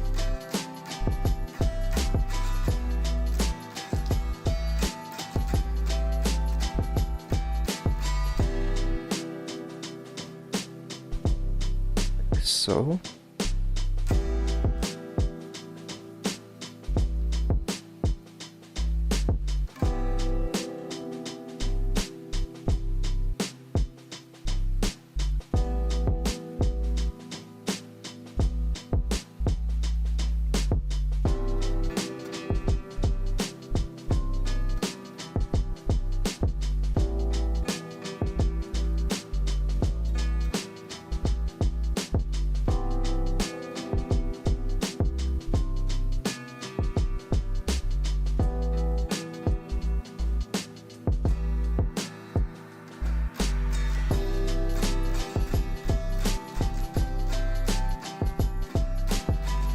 We go with first some big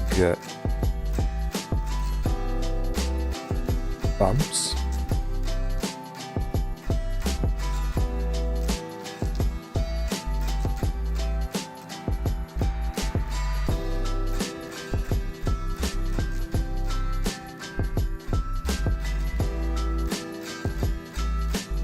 And then we go with more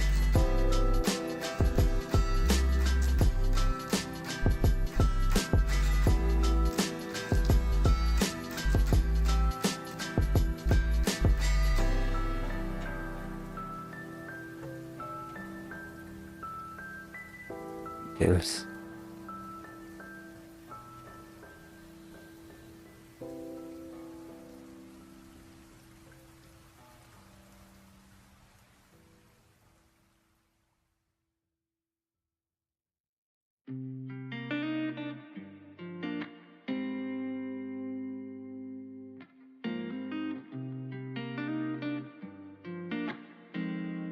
Okay, starting to look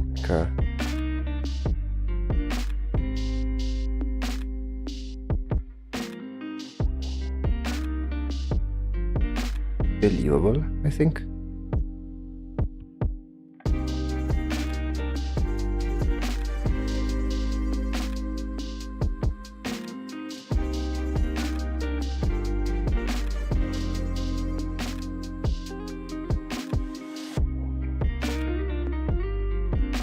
Same thing over here.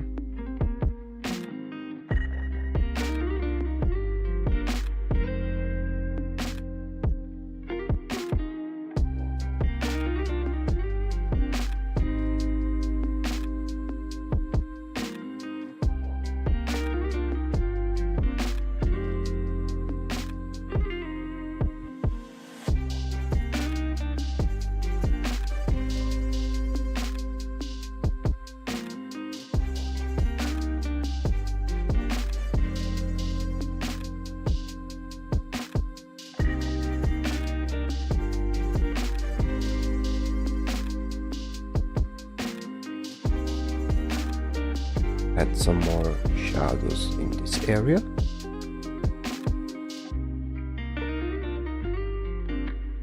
Let's see before and after. Yeah, much better, I think.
Okay.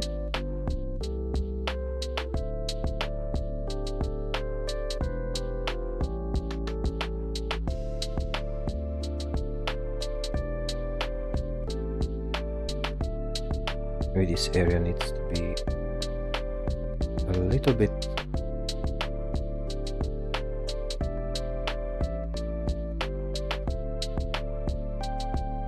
defied.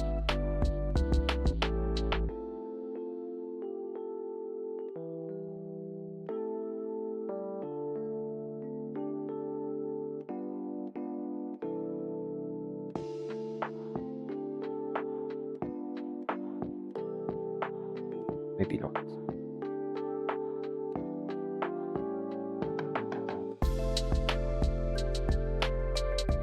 See how it is in comparison.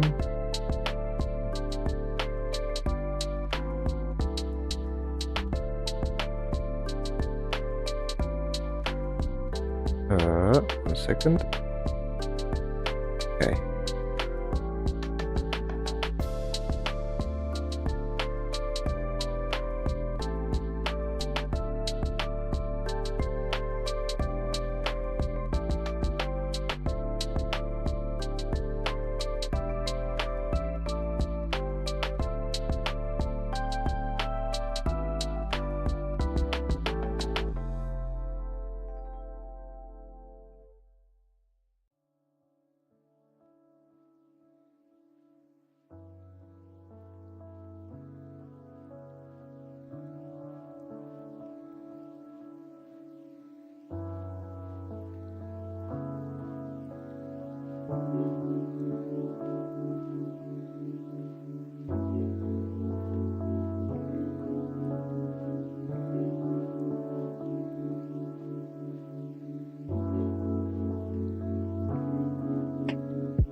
Okay. Do something similar here as well.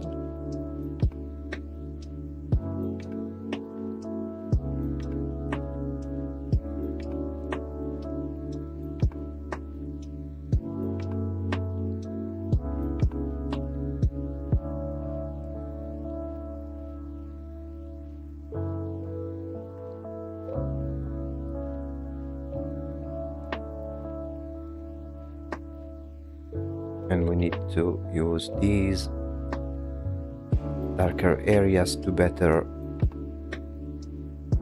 create a ambient occlusion effect.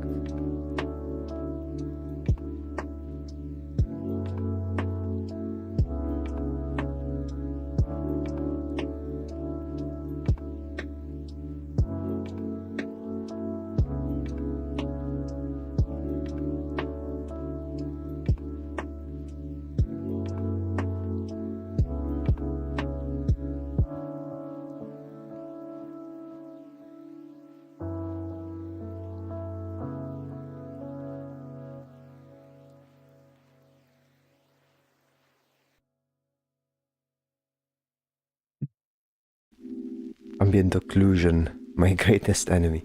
I mean, it's not too complicated if you understand the core principles of ambient occlusion. Essentially, whenever there are two edges of two different objects touching each other, and the angle of the light is in a specific place. For instance, in this example, it comes from the front and top, much like in this picture. Then you draw a dark line. Usually it can even be something as simple as usually the line art can also act as ambient occlusion, especially in comics and stuff like that. But in here we went from something as ugly as this one into something more pleasant to see when watched from a distance, like in here. Though I am noticing that this red area needs some changes as well in terms of lighting, because the shape of this red area doesn't really match the shading of this area over here. So let me see if I can, oops,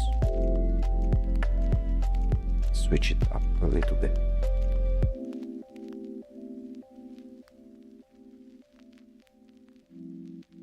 This one maybe make it a bit darker.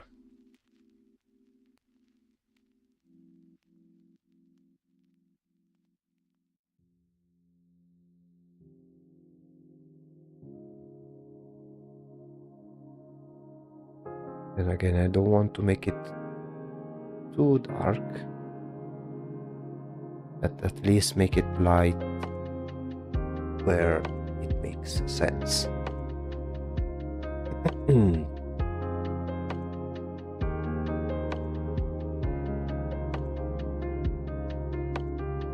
me see if it's a bit better.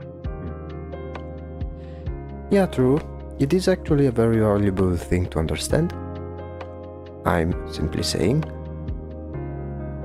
Art can be a good thing, but in games it can create a high risk of visual bugs. Oh yeah, of course. I mean, there are some games that overuse ambient occlusion. Especially like, I don't know if you have watched those Cyberpunk 2077 with ultra realistic graphics, and then it essentially looks like it's permanently cloudy, like it has a crazy amount of graphics, like it looks in real life, but the lighting, if you have noticed it, is always as if it's permanently cloudy with everything essentially ambient occlusion. And it looks like very, very hideous in some way. Okay, let me do something real quick.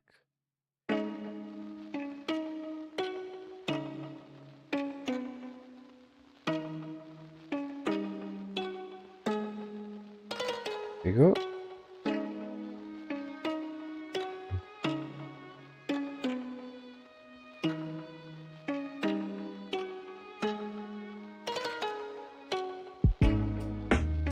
Let me try something.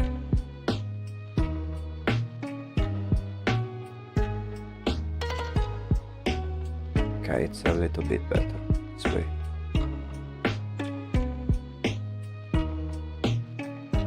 Then we will work, of course, on what's behind over here. But in here,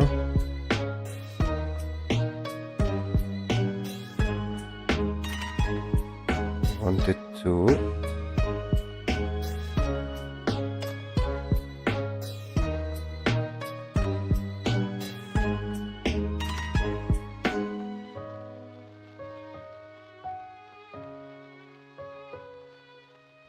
okay.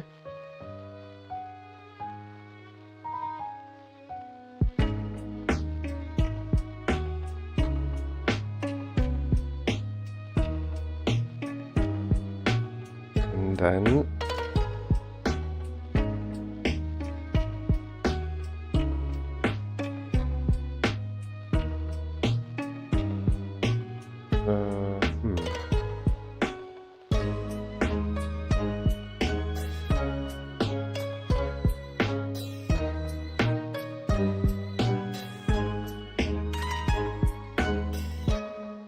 I am making sure that the lighting works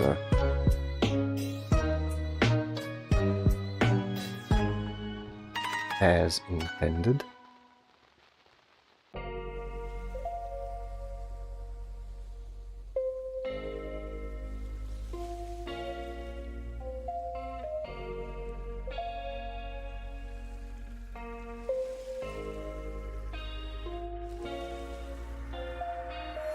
Okay.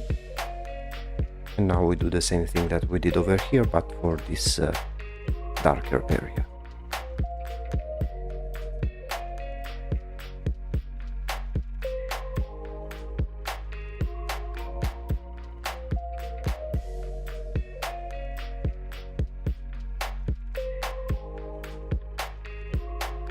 A mini story. The first studio I worked in, one of the games we worked on was bad with it.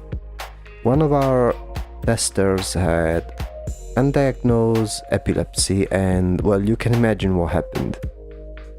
They are fine now at all and all. In fact, still works on games, but it was scary. Yeah, I can imagine how working on, especially on graphics for a game, may have some unfortunate, unintended developments, like some flashing images that may trigger a seizure if you are unlucky enough. I mean, yeah, I hope he is okay now.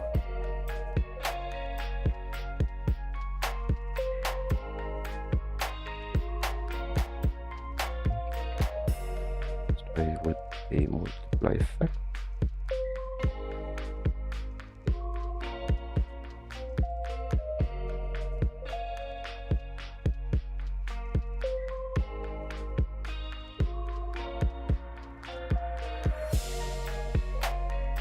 Okay, and then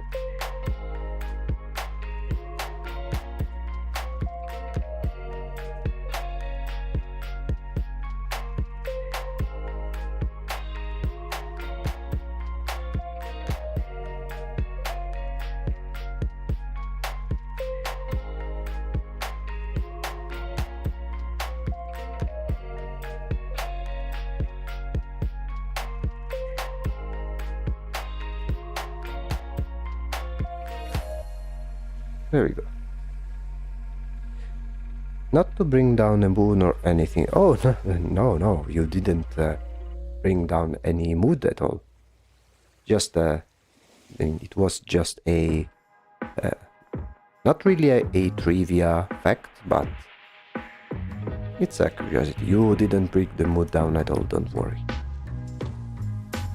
Just one of those where something can be so useful, but people just need to learn to use it properly. Oh yeah, of course. Even, I mean, it may be because I am not an expert on the thing, but how hard is it to actually implement ambient occlusion? I mean, I assume that by now game engines have already some presets that will help you set it up in a functional way. Or is it one of those things that you are always better off doing it from scratch?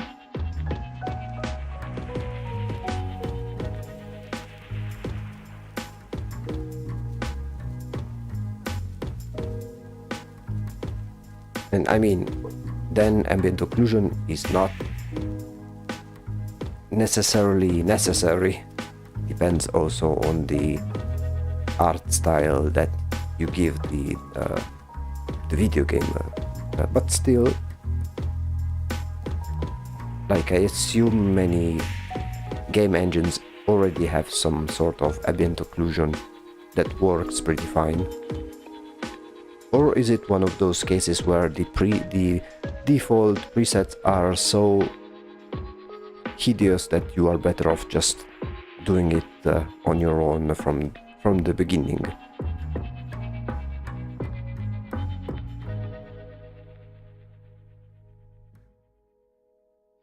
Oh yeah, these days it's fantastic in comparison to even like maybe 5 years ago.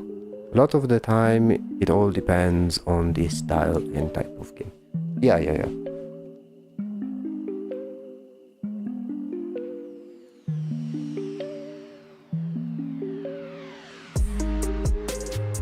Because if you have something like more of a cartoonish slash stylized effect, it is useless.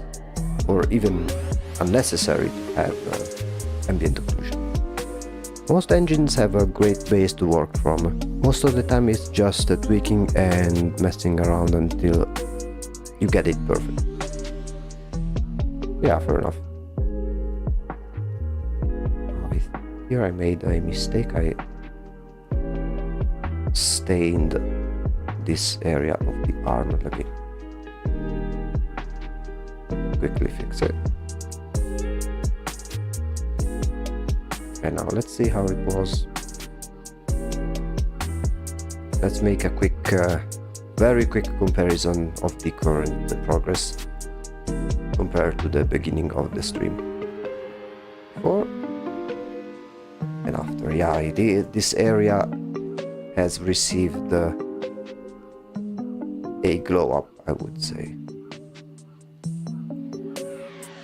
Very, very nice. Okay.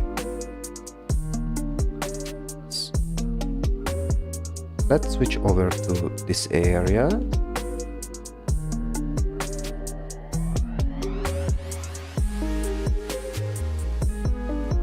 And work on it. Wow, look at the difference, amazing. Yeah, I am happy that this difference has been very noticeable. I'm glad that we came back working on the dress. Now the difference will be even more visible because we will work on this area behind, which should be pretty simple, to be completely honest, because it's simply whatever we did over here, just in here.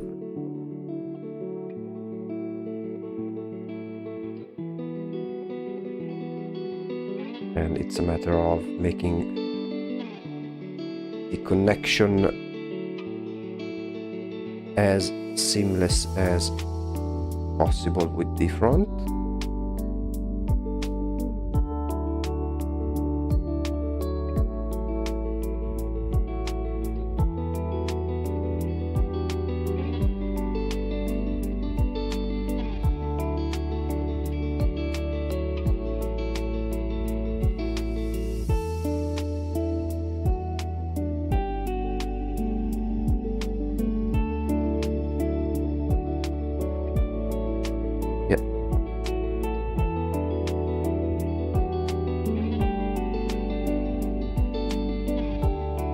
So this one we will work on them with more details, because they are not supposed to be these straight black lines. They should be something more like this. I think we can work on these ones later, but one thing at a time.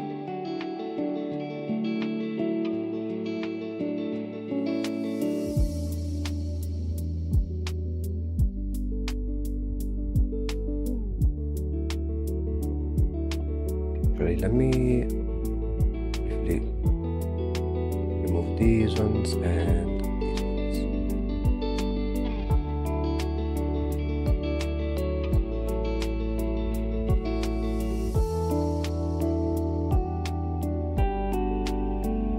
Let's remove the sketchy parts of this layer.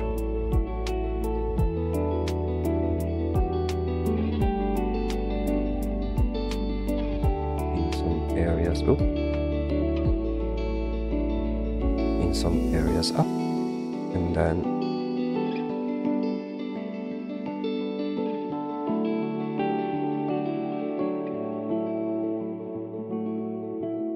okay.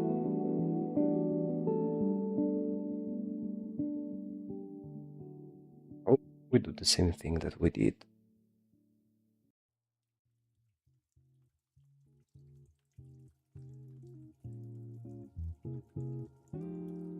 with the other.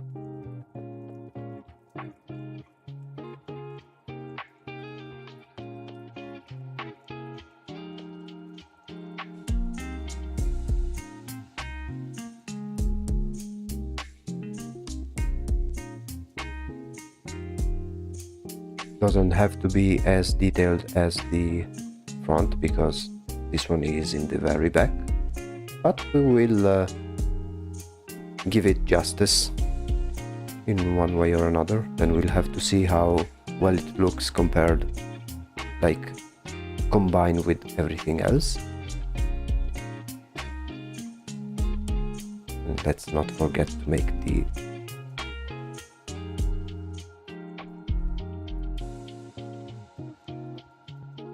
bump visible.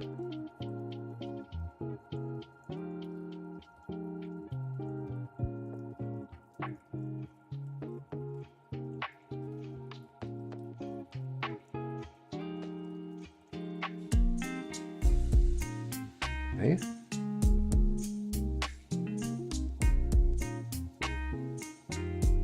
Lock it again and add some more of these bolts.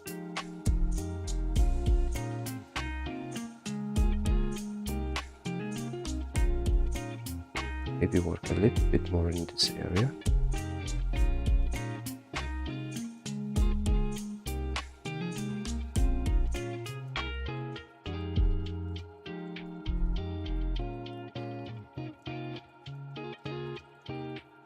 And then we remove the parts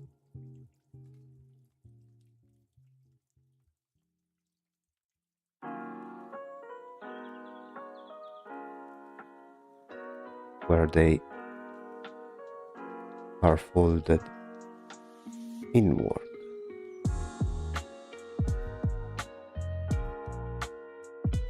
Okay, let's see how well it looks like with the rest.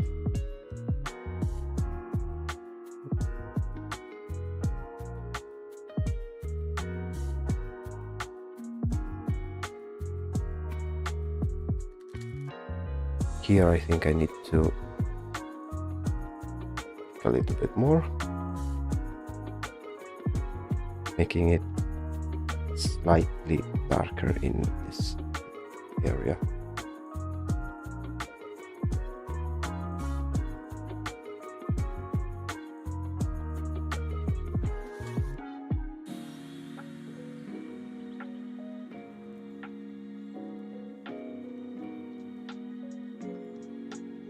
Let's see, in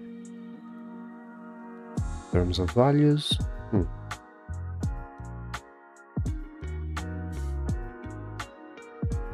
maybe in this one, let me see if I can add very slight light on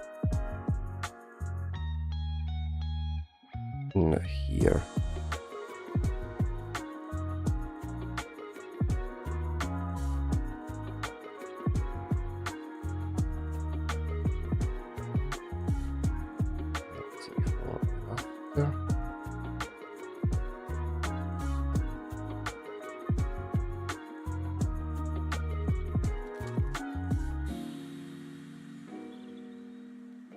And a very light light in here. Okay. Now let me quickly work on these small accessories because they should be very simple to make.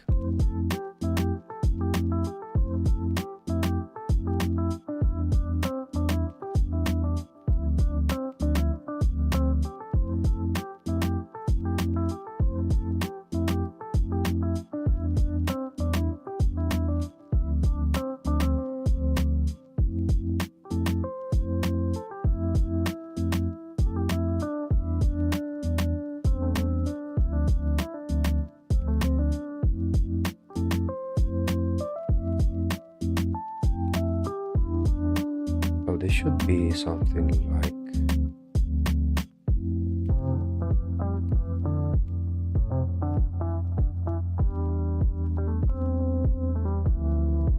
so. Now I need to see how well they look, but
Okay.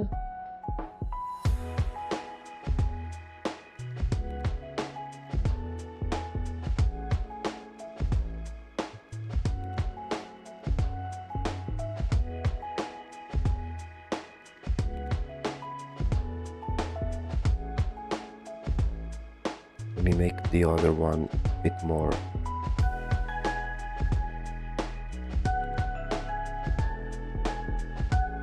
coherent and give it some more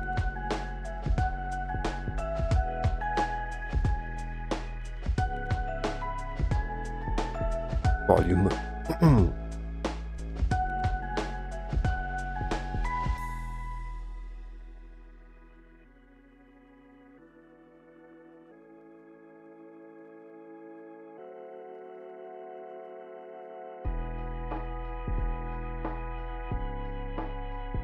Okay.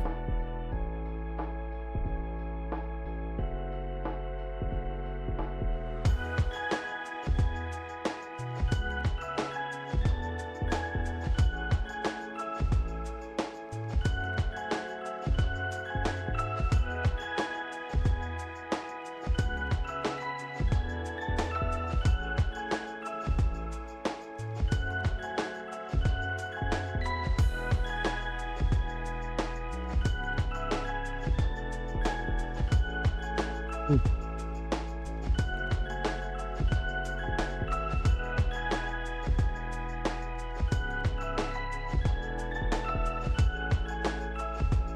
Not too bad, I think. Maybe this one needs to be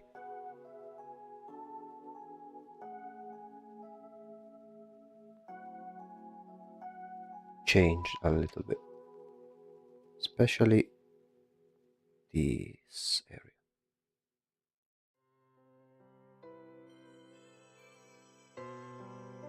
Stepping away for a moment, be right back. No problem.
Okay. Now I think I will work more on the face over here and get it on par with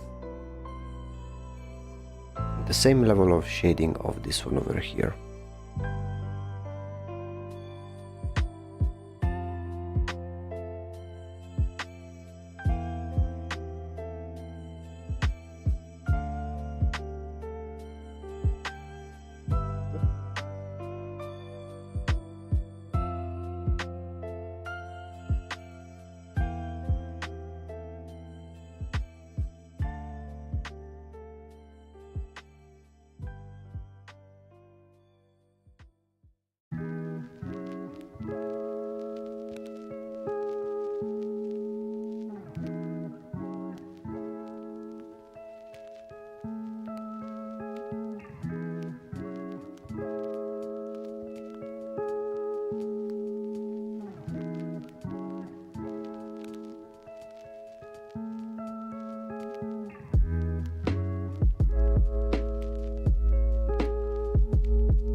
Hmm.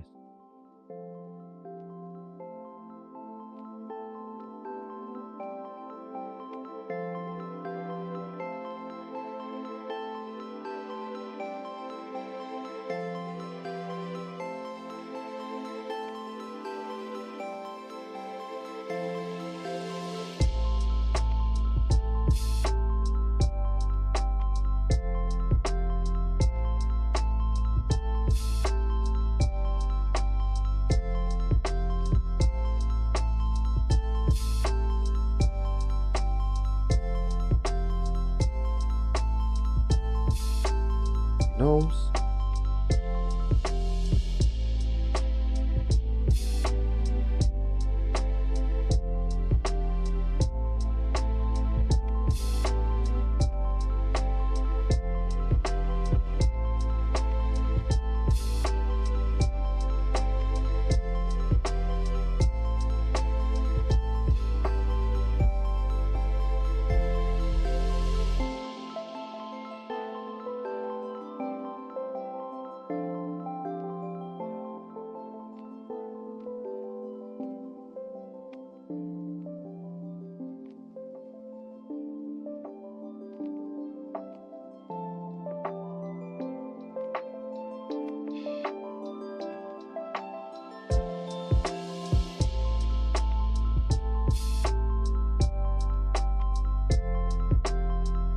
Okay, let's get the shape of this nostril.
Okay.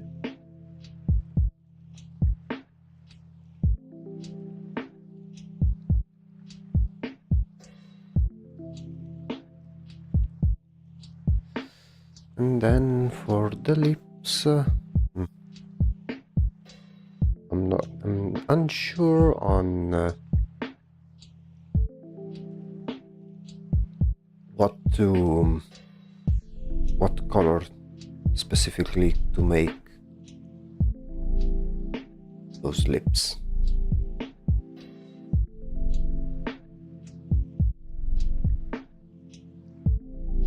To work on the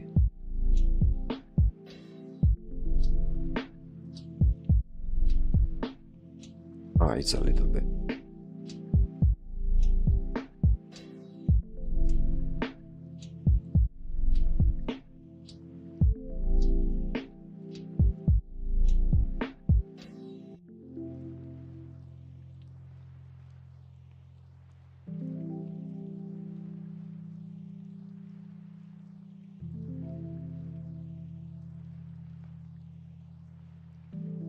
Good. Back. Yeah, I was thinking about working a bit more on the face, which needed some love. Thing is, I am not sure what color to make the lips, like what gradient. Because the gradient I gave in the sketch, it wasn't the brightest, and she doesn't have a particular lipstick. Let's see how it looks like with a completely black lipstick.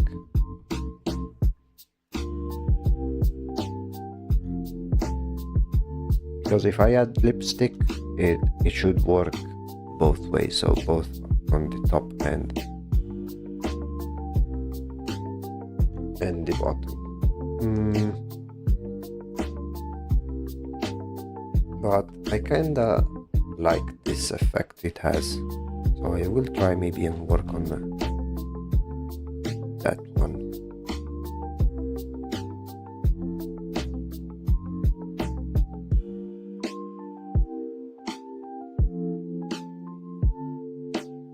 Maybe give it the same.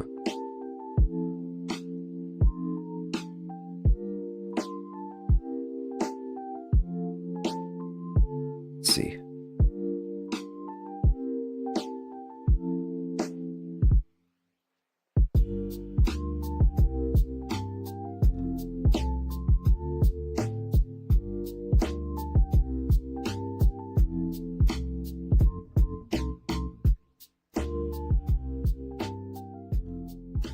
And maybe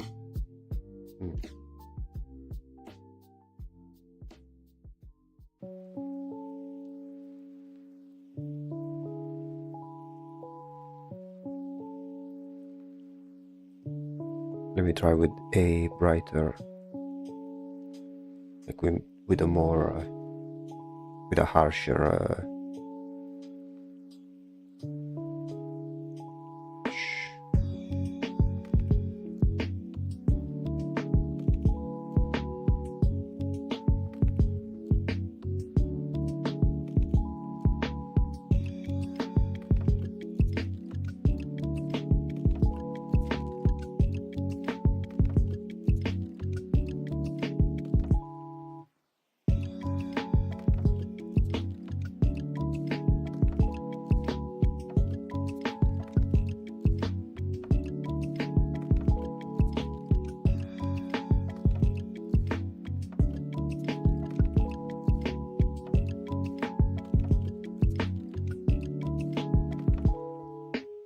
okay,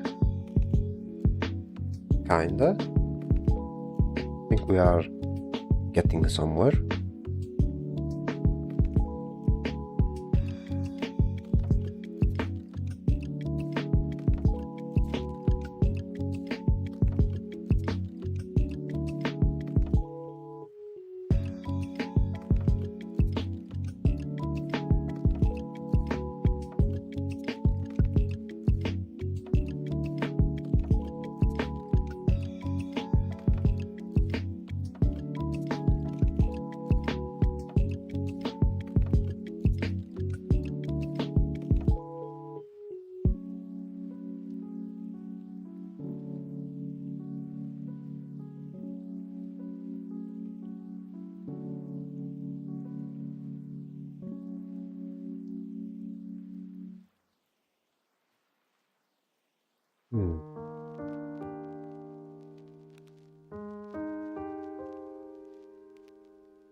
Yeah, have some very soft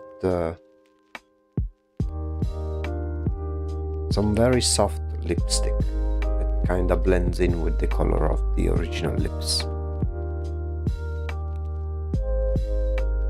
Yeah, I think it's way better like this. Let's work a little bit on the eyes. I mean, I want to keep the eyes mainly black, like so.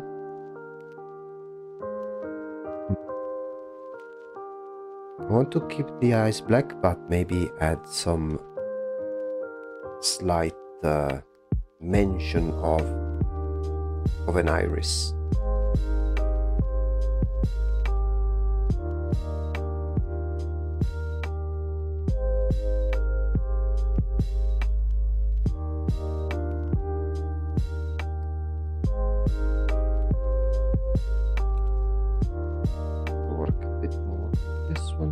see how well it looks.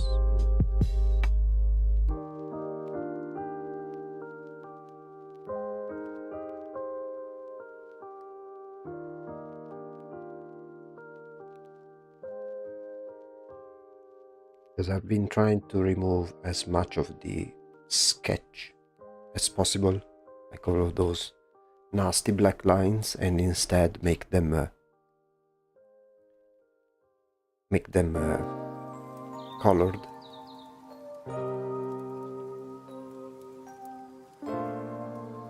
Which is always better than using pure black, at least in these sorts of in these illustrations.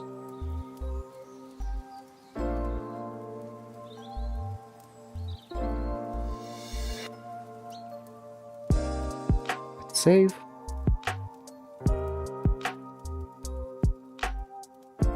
Now, do we want to add some gray to the eyes? Let's see how it looks like.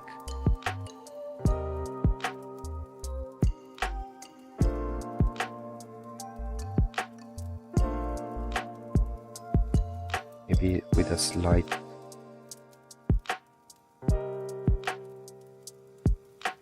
tint.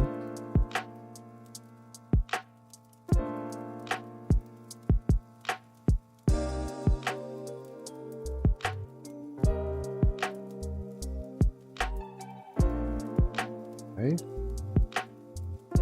Should I make the white of the eyes a bit brighter?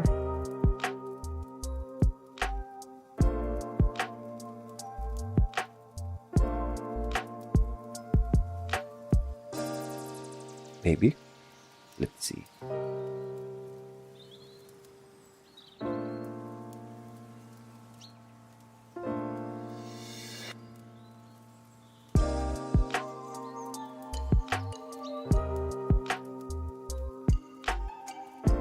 And then just a little hint .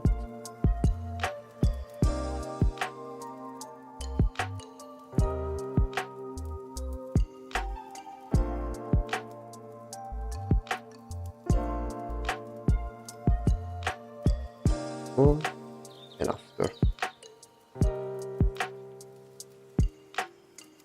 Yeah, I'd say it's been an improvement so far. Maybe I need to still work a little bit on the shading of the face over here, but overall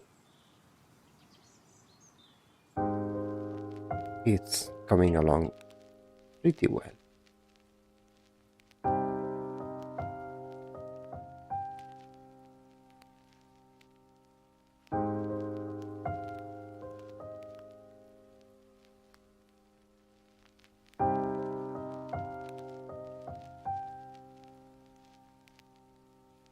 Where does it do that?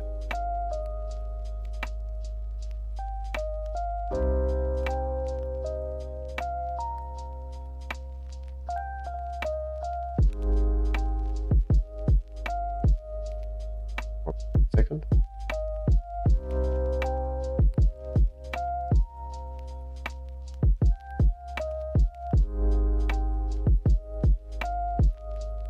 Oh yeah, it moves me to her face again with the brighter eyes.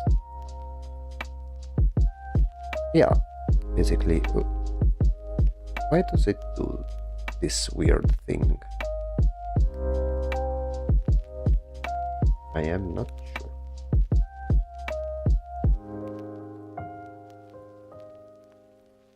I think I'll close these gaps over here.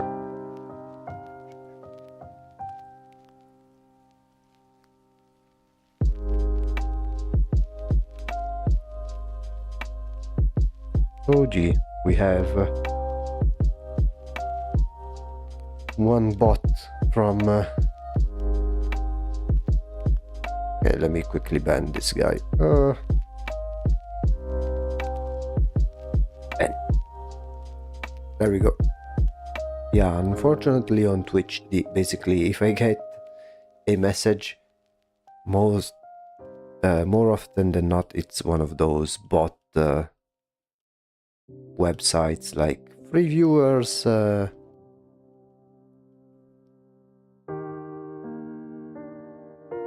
www.freeviewers.ru.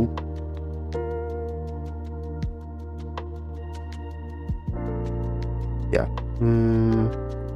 Okay, let me do the same thing I did over here, but for the color thingy.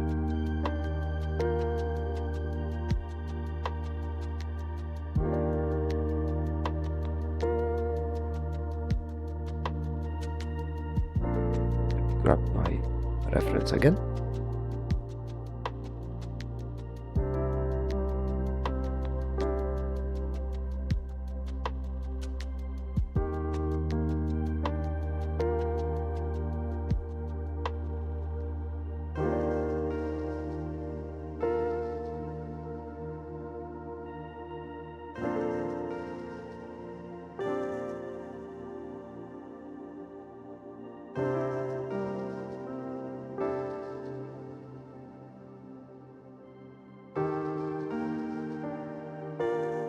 There we go.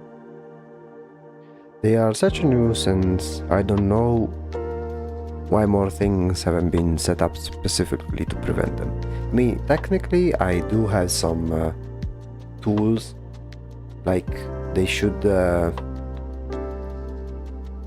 automatically remove or not show messages that have like links in them or specific links. But sometimes you still get them. And I mean, that is something that we will have to deal with and accept, that the fact that there's always going to be websites and messages like those.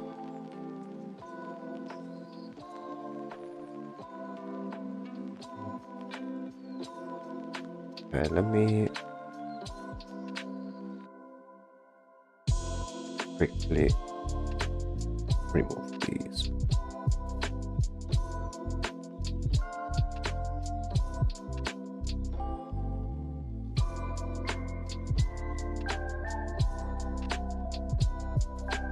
These ones are just too powerful and creep through. I mean, yeah, but I wonder how many people actually go to click the link. Like, those, they seem like the type of scam that they do to your grandma, right? The problem is that here we are on YouTube and Twitch, so most of the people watching are people who already are familiar with these sort of scams.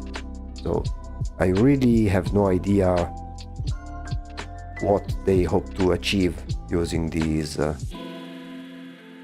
phishing links.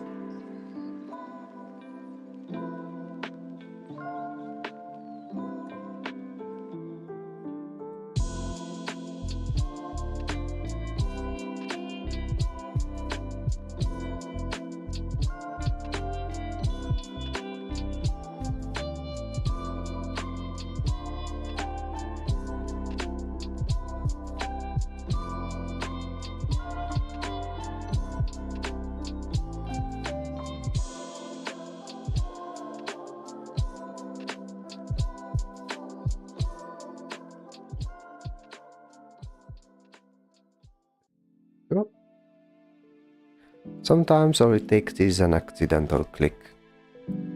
Plus, there are so many young people on the internet. I know they aren't stupid, but mistakes happen. I mean, I can see someone be clicking a link in a chat like mine when there's barely any messages. But, like, imagine a link like this in one of those chats of big streamers when the chat goes through really quickly. Like, no one is going to bother stopping there and seeing the link and say, I wonder where this link goes, and then actually click it. But Yeah, maybe it's just me. Okay, now this one we will go back to this, especially this area. I think next stream we will still work on a little bit of everything in general, but I think we are about to reach a... This is the fourth one. No, yeah. I don't think we'll manage to finish the drawing next stream, but the one after. But we will see. I think there are still a few things to do. Mainly, maybe work a little bit more on the skin compared to this one. A little bit on the dress, especially in this area. Work more on the details of the toys. Give them some proper shading, because right now these are way too bright to be in this area. Like, add some proper shading, maybe make a few more to really adorn the dress, and then maybe add some more decorations. And then at the very end we will add a background like we did in this one over here.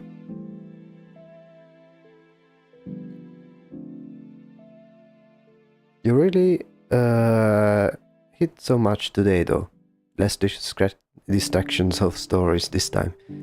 I mean, I don't know if it was the story, because we did talk about things even in this stream. I think the reason last time the progress was a bit slower was because we had to draw for the first time in a detailed manner the different toys, especially the Nutcracker, which is the most complex one so far.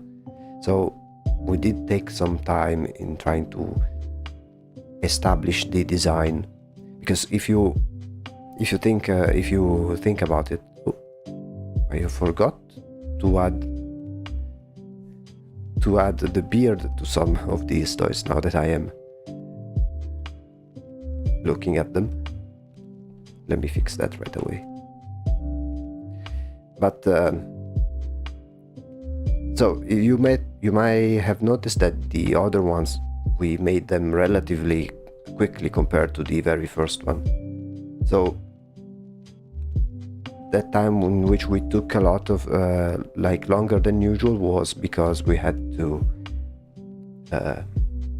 work on the design itself. Then later it's just a matter of making different replicas, and in fact was much faster. But let's see right now the progress so far compared to last time. Let's make the snapshot.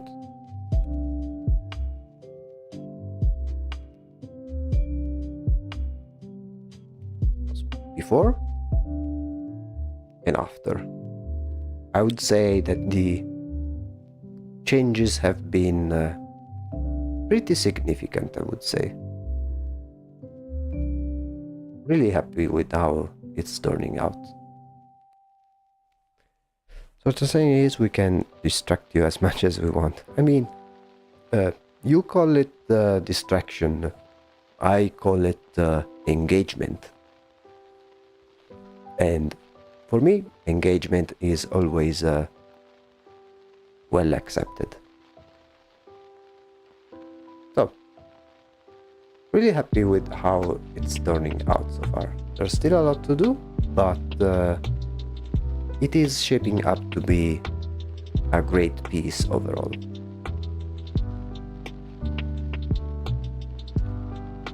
Still a lot of things to do, but we will eventually get there without any issues. In the meantime, we save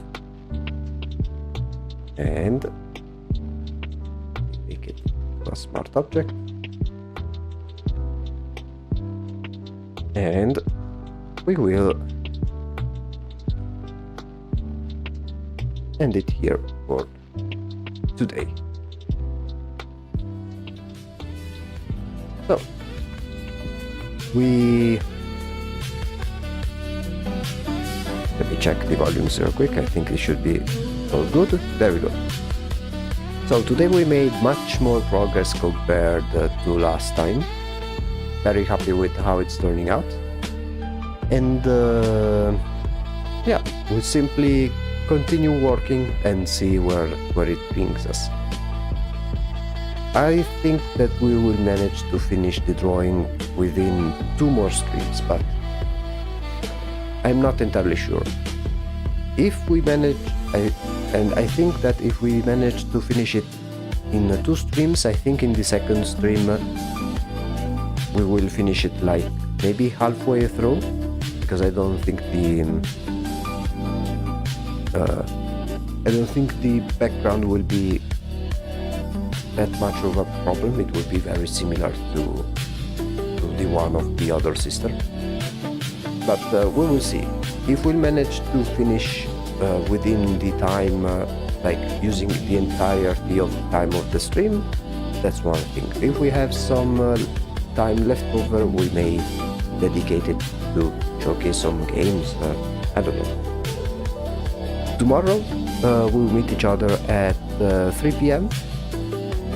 and we will do another study, and we'll try to copy another drawing. The last one before we will then do the final test for our study in doing painterly drawings. Thank you once again, another fantastic and chill stream.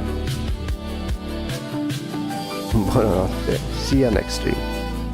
Thank you for coming. Yeah, it's been a very chill stream as always, and tomorrow it will be another chill stream as well.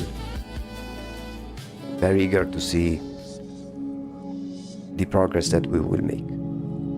So we will meet tomorrow at 3 p.m.